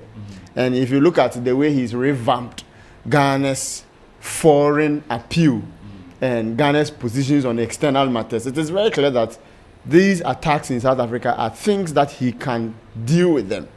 Now, the question we ask ourselves are the channels that we should use in dealing with them and how far we should go to give a pushback to these issues. But before that, while I agree with Prempeh that the issues are not that simple, I disagree that because it is internally generated or they have their own internal issues about murders, rape, and all of that, those underlying factors should not be the basis why we, as an external country that have been affected, push back. Yes, because you see, if you say that because they have their issues, this matter should not surprise us, or that we should not think that we can deal with it externally unless they deal with it internally. We should deal with it from our end because, one, it affects our citizens. Two, when we offer that pushback, that is when it will compel their country to deal with the underlying issues. So if you sit back and say, because there are internal issues, and those internal issues is what undergird these sporadic occasional violence, and therefore the government of Ghana should sit and expect the government of South Africa to deal with the issues while it affects Ghanaian citizens, I think that does not bode well for our protection of citizens abroad. If we give a pushback, the South African government will now start dealing with the underlying issues. And diplomatic channels and not the main one, not the main issue. What is the but the peripheral issues? No, he says that the xenophobic attacks is a product of a symptom of violence, rape, murder, and all of that in South Africa. I agree. And I'm saying that while that is true, once it affects our citizens, we must give a pushback that forces them to take strong action to deal with these underlying issues that informs the xenophobia that we see. But for me, these despicable scenes that we've seen in the last 48 hours or so should make us reflect about the channels and the approach with which we deal with South Africa in terms of our diplomatic relations. I think that the time has come for Africa, Ghana and Africa as a whole, to boldly confront South Africa's leadership over these issues. And I think that... How do you propose we do that? Yes, I think we must move from quiet diplomacy, like Kutin said. We must move from the quiet diplomacy to the occasional public condemnation, to now even tabling it as a continental issue on a multilateral level at the African Union. The African Union, as a matter of urgency, must table these occasional issues as one of its most important issues to look at. I think yesterday, in the wake of the issues, all the African ambassadors met with the South African... It was supposed to have happened the day before, but it couldn't happen. So. Yes. This is a continental issue. And you see, it defeats the very idea of Pan-Africanism. It defeats our 60 years of chasing one Africa, a borderless Africa, and all of that. So it is an African issue. The fact that it sporadically happens to, let's say, Nigerians and Ghanaians does not take away its continental implications about how Africa is united. So I think we are at a multilateral level now, where the African Union should take it up as one of its core issues to deal with at an emergency congress or at an extraordinary meeting or any meeting that is convened to look at issues of the African Union. It also calls into question how far we should go. And some of the suggestions have been made around the table. Should we tie market access to South African businesses to agreements as to how they treat our people there? Is it a question is it something that we should look at? Should we, for example, expel the South African ambassador as a way of saying that we as a strong form of expressing disavowalment for what is happening? These are options on the table. But I would call for a step-by-step approach and a bit of restraint. I think we have moved from quiet diplomacy. I think we have moved from public condemnation. I think we must look at the continental level. I think we must do strong state-to-state pushback in terms of a higher diplomatic relation. I think expulsion of the ambassador should be the last thing. Why? Because... Why should it be? No, we should not while that will be, wouldn't that send a strong signal? Yes, Because I agree. Ramaphosa is loudly silent. I agree. Since they started last week. I agree. But you should look at, this is, one of the instances or one of the very few times that we've had Ghanaians affected. There are 2 videos. Right. There's one that is confirmed. That's It's called right. Emmanuel. That's right. There's another one who that has since met the High Commissioner. Yes, Mr. there's Kwashi. another one that they were actually punching one guy. Yes. My sources at the Ministry of Affairs says Foreign they've Affairs. not confirmed whether that person is a Ghanaian or not. They are Okay. still, working on that confirmation. So the incident has affected Ghanaians, but we should also look at the broader implications for Ghana-South Africa relations. Even though I agree that expulsion would be the strongest form of pushback, but I don't think that at this point we should throw away the bathwater together with the baby. I think that once we have opened diplomatic relations and we are confronting the issues at a diplomatic level, let's allow these diplomatic channels and what the minister is doing to proceed and see the results we get from there. I think yesterday the South African High Commissioner was summoned. I understand they have also summoned our High Commissioner. Right. I can only hope that they are communicating to him steps that they are taking to ensure that these matters do not occur. But I think Ghana should not look at this issue as an abstract one. It is a real test of how, as a state, as a sovereign state, we protect our citizens, defend their economic interest, and assert their dignity outside our shores. And I have every confidence in the leadership of Minister Blakwa to take these matters up and deal with it decisively, as every Ghanaian will be proud of. Let's go to 1963, when Osajifo Dr. Kwame Nkrumah himself, at the inception of the Organization of African Union, that has now become the African Union, or Organization of the African Unity. Let's listen to a bit of what he said, and then we'll juxtapose that to what is pertaining now, and whether or not we lost our focus or we have just decided to be blind to the issues. Listen. Plain speaking. And for the sake of Africa, let us speak plainly.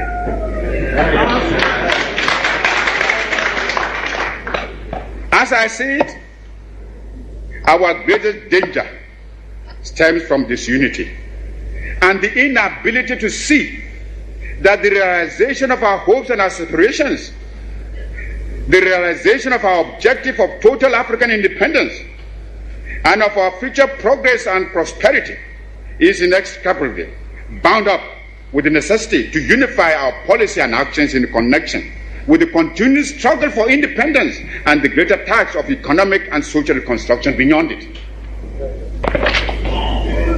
We must therefore face the issue of African unity now, for only unity will make the artificial boundaries and regional demarcations imposed by colonialism obsolete and superfluous.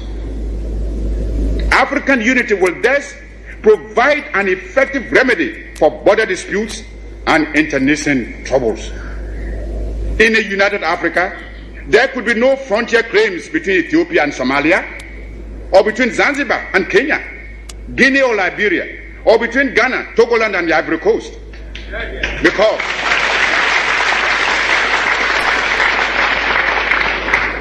Because we would regard ourselves as one great continental family of nations. Some of the leaders, it must be confessed, do not see the struggle of their brother Africans as part of their own struggle. Even if they did, they would not be free to express their solidarity. These rifts are consciously created by the imperialists between Africans, where they can sit back and watch with sly satisfaction,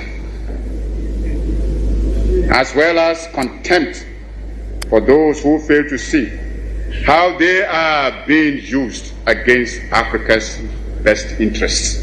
The big conversation on 3FM Sunrise.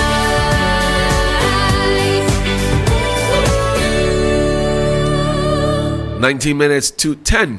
And now let's move on to the LGBTQ. Yes. Let me just correct something that my brother was saying. Okay, quickly. We don't have to. Yes, I know. Just a quick one. 1 minute. Just to clarify that I'm not saying that we shouldn't take any action. Okay. What I'm saying is that we should also understand the issue and not expect magic to happen overnight. Okay. But I think that you both said the same thing. No, but you saying that our understanding of the issue does not mean that we must not take bold action. No, we must take bold action. Yes, but if we understand the issue, then we just relax. We understand the issue. I'm saying we must take bold action, but while taking bold action, you must also understand the issue and also manage expectation. Okay. That's what I hear you. Across. Now, LGBTQIA plus, I usually add of GPRT of TUC.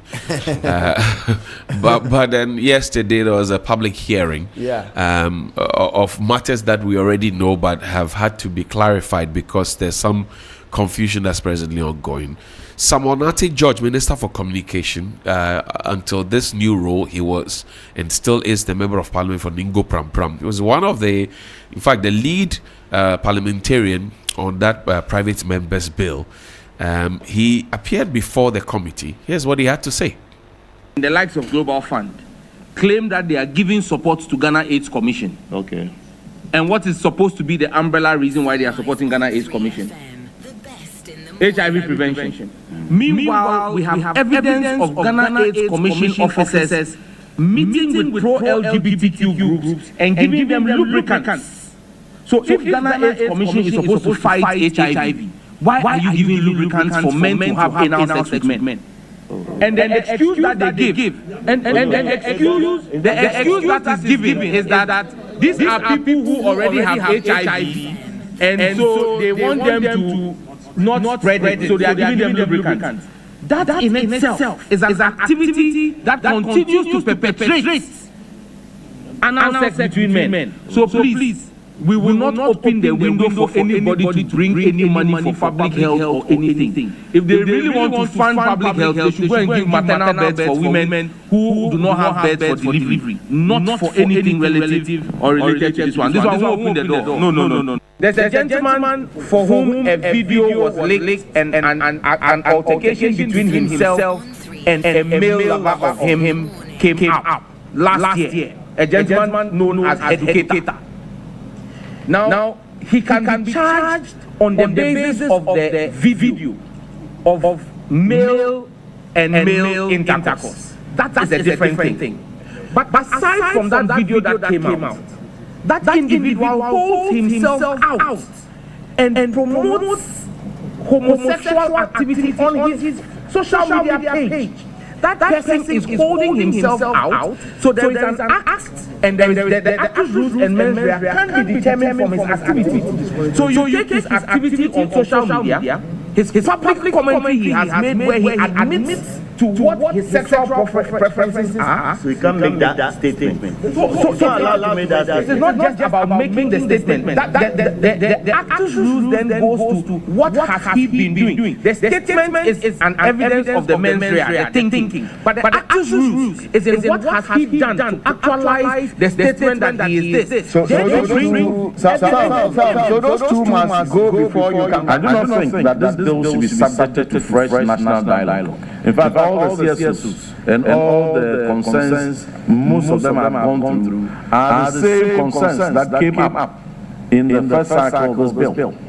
The same, all the CSOs who have come today are the same CSOs and stakeholders who participated.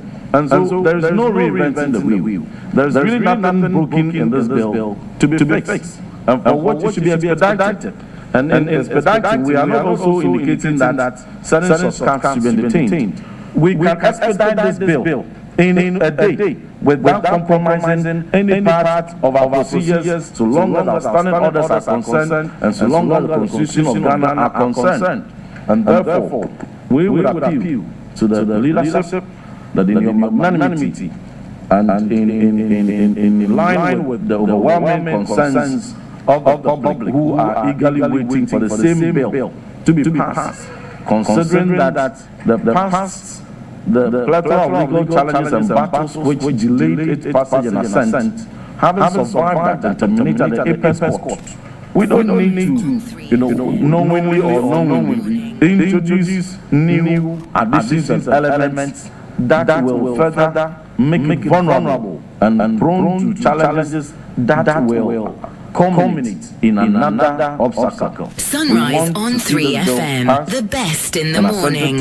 That's Reverend Johnnie Ntimfojor. He's Member of Parliament for the Asin South constituency at the Republic of Ghana. He used to be a Deputy Minister for Education. He's one of the proponents of that particular law. We also had before him Sam Nate George, who's Member of Parliament for Ningo Pram, is also Minister for Communications and the lead Member of Parliament for that law. They seem to be on two sides of the coin now. In the past Parliament, the 8th Parliament that is, they were on the same side on this particular matter, but now they seem to be sharply divided. So yesterday, Sam George also actually went on to make certain allegations against Johnnie Ntimfojor relative to some individual who says he might have had some relations with Johnnie Ntimfojor. Well, he clarified that nothing of the sort happened.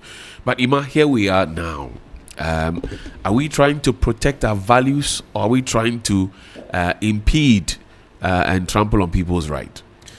Well, Johnny, I have this to say about this bill. You see, the law was meant for the people.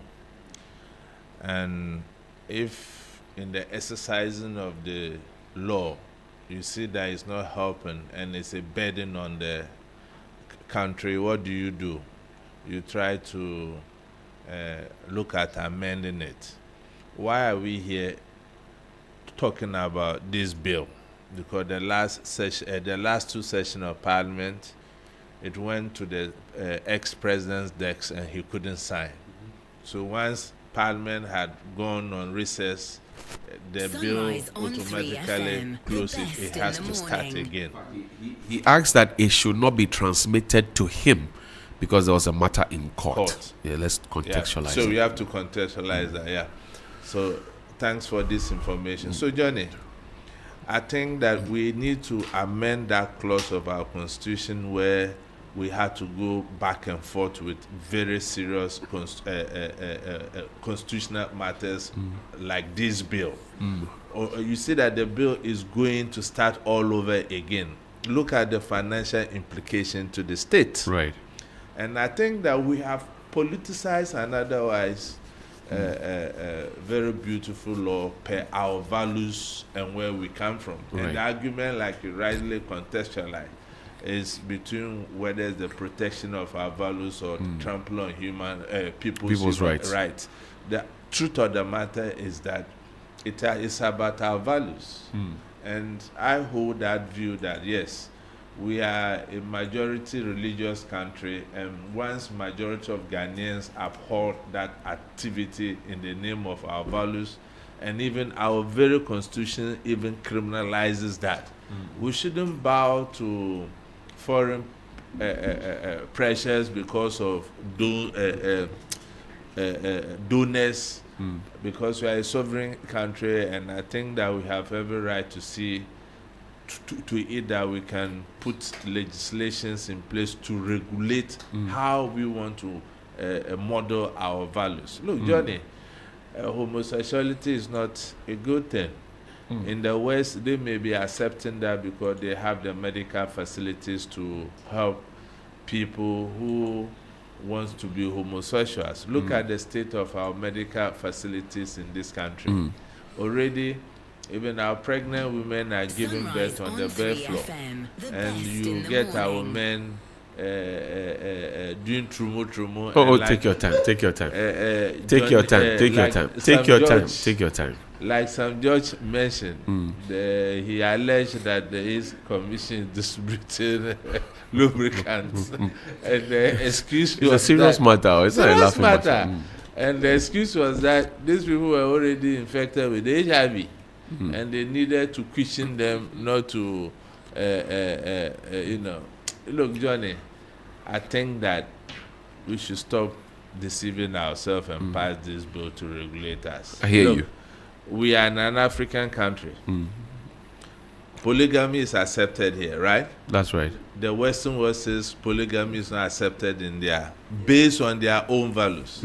So why should we accept homosexuality? You go begging from them. What do you expect? Based on somebody's values. You go begging from them. What do you expect? So if you go begging from them and they are giving this kind of unpardonable conditionalities, you look back and leave those things. Have you not seen a rich man who has a side chick who tells you not to have a side chick because he's paying your school fees?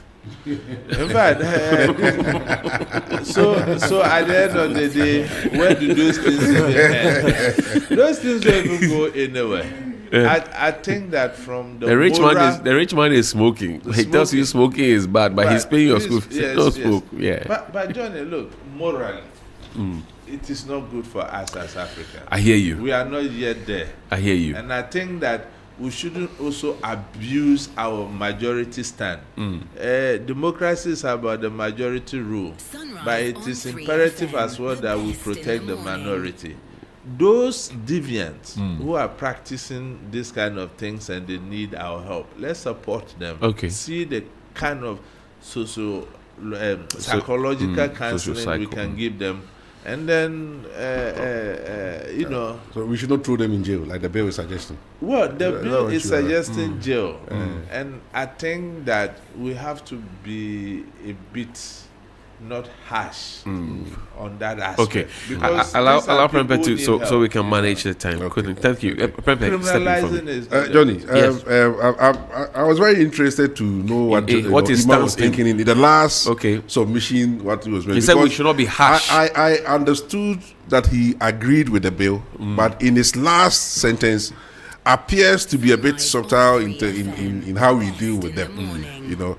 And that was the very issue that a lot of people were bringing up in 2024 that our brothers in the NDC didn't want to understand, right? And now that they are in power, they are now asking us to understand. Let's look at the bill very well. Let's look at the things that will not work, and let's see how we can manage it. You know, that is double standards to me.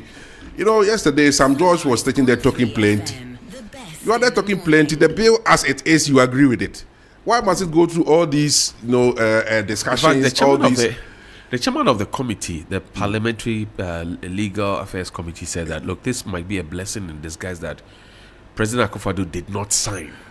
Then now they have the opportunity to look at a few naughty areas that in the past were not looked at. God bless you, Johnny. So if the NDC, including President Mahama, is going to admit what you just said, then let's all sit down and look at it. Let them come out and say they erred in trying to make this political, trying to force it down the throat of President Akufo-Addo. If they agree and they admit that indeed, after looking at it, President Akufo-Addo was right, the MPP was right. So let's look at it properly. As my brother here is saying, maybe these people need psychological support instead of putting them in jail. Last time there was an issue, that was raised by one of the panelists on the show that I was on. It was like, we are trying to prevent two men from having sex. We are now going to put them in jail together. What do you think is going to happen there? The very thing that you are trying to stop. What do you think is going to happen in the prisons when you put all the men together? Even now that we have heterosexual prisons, we know the stories that sometimes come out of there. Yes, sir. So if you are going to admit, if the NDC, including President Mahama, including Sam George, is going to admit that they were wrong in making this thing political, so let's, as a country, come together and see the best way that we can solve it. And I'm sure there are people who are willing to sit down. Let's look at it. As my brother Iman is saying, let's look at it. But you can't be double standards and hypocritical about this. Okay. And then after benefiting from it, you try to change the narrative. How did they benefit from it? Oh, come on. Well, it was a serious It was a political tool. We all know, Johnny. We know. It was a political tool that was used against them. I hear you. Benjamin Alpha, step in for me. Where do you stand? You are a lawyer. I'm sure that you have had the benefit of looking at the bill as it is now, or the draft, if you will, because it's not a bill anymore. What do you say? First of all, the fact of the issues surrounding this LGBTQ bill, especially in the lead up to the 2024 elections, are that there appear to be a groundswell of moral support in favor of passing that bill in accordance with our court trial norms and all of that. Issues were raised about constitutionality and human rights. All of that were discussed in the consideration of the provisions, right? Both members on the NDC and MPP side agreed that certain provisions, while we need that bill, which will reflect our moral values and all of that, certain provisions are problematic. And those were the things taken into consideration in the lead up to the proposition of that bill. Prempe says that the NDC was hypocritical and hung this issue around the NPP's neck. It was not the NDC that did that. The NPP, their conduct themselves did it. First of all, when we were considering these issues, right, the flag bearer of the NPP at the time, Dr. Bawumia, also agreed with President Mahama that we needed a bill like that. He agreed. In meetings, he said that we needed a bill like that. Per his religion. Yes, per his religion. Yes, so then, what the NDC said was that if you agree, and you indeed do agree that we need a bill like that, then let President Akufo-Addo assent to the bill. Remember that President Akufo-Addo did not refuse to assent to the bill because he had problems with provisions. In fact, what he did at the time was not open to him for him to do under the Constitution. When the bill was passed, President Akufo-Addo said that Parliament, through its clerk, should not transmit it to him at all for him to sign. Johnnie, you remember? And that the reason he did that, or he's saying that, is because there's a constitutional challenge at the Supreme Court. Amanda Odoi and Richard Sky. Those are the two cases that were challenging it. But where a bill is passed under Article 106 and it is brought to your attention as president and you have any opposition to it, under Article 106, only two options are available to you. Not to say that don't bring me the bill. There's a constitutional challenge. And Article 106, first, as president, you can state your disagreement with the bill and point out specific provisions that is problematic and refer it to Parliament and say, these are my disagreements, these are my recommendations. Parliament, look at it. That's what the Constitution says. Secondly, you can refer the bill to the Council of State that look at it. And the Council of State recommendation, the President's recommendation, shall be transmitted to Parliament for Parliament to reconsider the bill. That is not what the President did. The President simply refused to sign because he said there's a constitutional challenge at the Supreme Court. In any case, Johnnie, quickly, those constitutional challenges were disposed of before they handed over power. Those cases were decided in December 2024, 18 December 2024. If that was truly the excuse for which President Akufo-Addo didn't sign, he could have signed it right after those cases were disposed of. They were simply at the transition stage. Yes, no. So the transition that you are telling the president to sign a major bill. No, wait. Like that, he did not even allow the bill to be transmitted to him. Let's be honest. Yes, there was a legal impediment. Okay. No, there was no legal we have to impediment. Go, gentlemen. There was no injunction from Parliament. As of 18th, there was no legal impediment. First of all, it was after the election. No, wait. The only legal impediment has not happened. The only legal process. The only after election. Hold on. The only legal impediment. Oh, I have my time in. After elections, that lame duck period still meant that we had a president. That's the point I'm making. 18 December. Myself and Imar, after elections, these major decisions are not to be taken. Yes. How is it a major decision? Parliament has passed a bill. No. I just have to clarify. I just have to clarify. 30 seconds, then we go. I just have to clarify that there was no legal impediment. There was no injunction on Parliament. A legal impediment would be in the form of injunction on Parliament not to transmit the bill.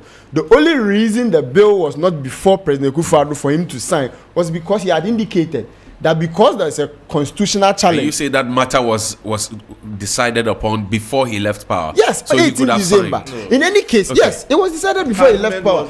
In any case, Johnnie, in any case, we have a transition bill. Gentlemen, we have a transition bill. No, the transition bill does not continue next week. Benjamin Alpha is a private legal practitioner. He was here on the ticket of the NDC. Engineer Prempe on the ticket of the NPP. Emmanuel Kutin was here in his capacity as a counter-terrorism and security expert, and Solomon Owusu also was here in his capacity as the director of communications for the United Party. It's now time for birthdays, and then we check out of the studio. Happy birthday to you. Happy birthday to you. Happy birthday, happy birthday, happy birthday to you.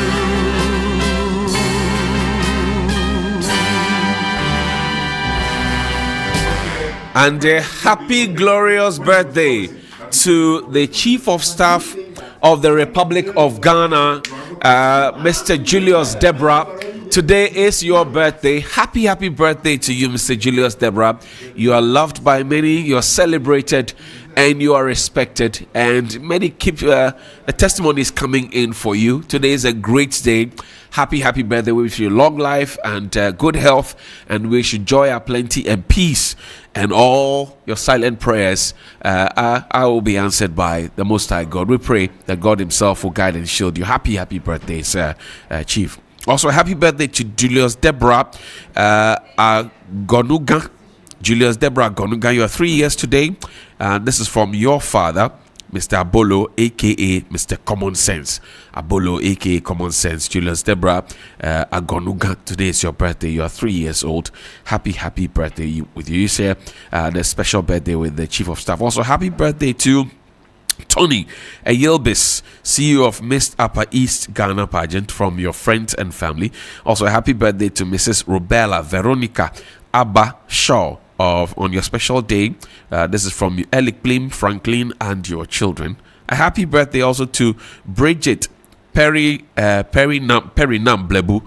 Bridget Perry Nam Blebu, sending you thoughts of positive energy, joyful moments, and enough happiness to make you blush today from Elic Blim. And happy birthday also to Mrs. Stephanie Inyonam Baden. Stephanie Inyonam Baden of the Assemblies of God Church, North Kaneshi. May your life be filled with love, laughter, and fulfillment, from King Bob and Princess Noel. They wish you a happy birthday, Stephanie Inyonam Baden. Also, a happy birthday to you, Abigail Danso. Abigail Danso, it's your birthday. This is from your loved ones. They wish you a happy birthday. And last but definitely not least, to Miss Ivy Yamotele Anum. Miss Ivy Yamotele Anum, may this new year bring you success, good health, and all the beautiful moments. This is from the leading seaman at Japan, Eric. He wishes you a happy birthday. My name is Johnnie Hughes. On behalf of the team, thank you very much indeed for joining us. We'll see you next week. Know that if you can think it and your heart can believe it, you can achieve it. You be good.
Urban Lifestyle Radio Station. It's now time for the news update here on 3FM 92.7. I am Enyonam Haliga. Will start off with the High Commissioner of Ghana to South Africa, Benjamin Kwashi, has given a strong indication of intensified protection for Ghanaians in foreign nations following the recent xenophobic attacks on some foreign nationals in South Africa. The Foreign Affairs Minister, Samuel Okudzeto-Ablakwa, says the criminal elements attacking Ghanaians and other nationals in South Africa's latest xenophobic attacks are undermining the efforts of building a united and strong Africa. Addressing the media after a crunch meeting with the South African ambassador to Ghana, the minister underscored the role of Ghana, which played in the struggle for freedom for South Africa, indicating that those perpetrating the attacks must avert their minds to history and Africa's unity struggle.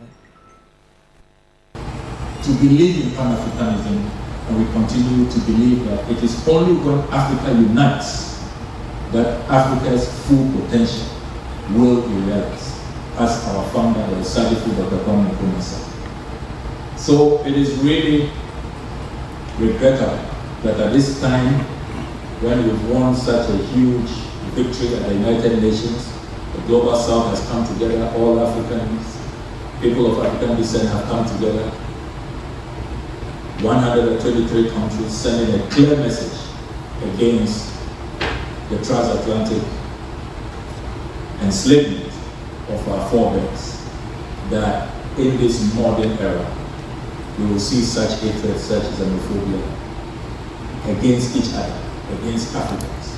It is totally unacceptable, it is condemnable, and we will do everything as a government to protect our nationals and to make sure that we demand from the South African government to protect our citizens and to keep them safe, because we owe them that duty of care. Just as we will continue to make sure that all South Africans living in Ghana are safe, are protected, and we will not encourage any reprisal attack. We will condemn it, and we will not even. That was the Foreign Affairs Minister Samuel Okudzeto Ablakwa. Now we'll take a listen to the High Commissioner of Ghana to South Africa, Benjamin Kwashi, who is assuring that this will be the last time such attacks are meted out on Ghanaians. They've given us all the assurances. They've given us top security briefings indicating to us that the last 2 years or so, nothing xenophobic has happened. And they draw the parallel between yesteryears and what is happening currently. And we've realized that anytime there is local assembly elections in South Africa, these things do happen. They've indicated to us that there are political undertones to it. As a government, being in charge of security of the country, they've assured us that they are going to make sure that no citizen of any African country, especially in the case of Ghana, is attacked or unprovoked. And I'm confident in letting you know that for the first time, they've opened their doors to us. For the first time, they've told us what they are doing. For example, what happened in Tata, like I indicated, we had a very frantic call, an honest one with the mayor of the area. And the mayor also decided to add the police chief so that they could brief us on what they are doing to protect our citizens. It's never happened before. And I believe that this is a step in the right direction. That was the High Commissioner of Ghana to South Africa, Benjamin Anane Kwashi there. Now, before we take leave of you, the Ghana Grid Company Limited has allayed fears of prolonged power disruptions due to a fire outbreak at its Ekosumbu substation. Gridco engineers are working actively and timely to stabilize the system for power supply and minimize the impact of any disruption. Gridco announced that a fire outbreak at the Ekosumbu substation has disrupted operations and affected electricity supply in parts of the country. In a statement issued, Gridco stated that the incident occurred at about 2 p.m. on Thursday, prompting immediate response. According to the company, the fire has impacted power generation and transmission with the national grid, leading to outages in several areas of the country. Our emergency response team were swiftly deployed to the scene and were working tirelessly and continuously to manage the incident. Technical experts are also undertaking a full assessment to determine the extent of the damage and outline the system required to restore normal operations. That brings us to the end of the news update here on 3FM 92.7. For more news, please check our website at 3news.com. I am Enyunam Halika. AJ comes your way with 3 Lounge. 3FM 92.7.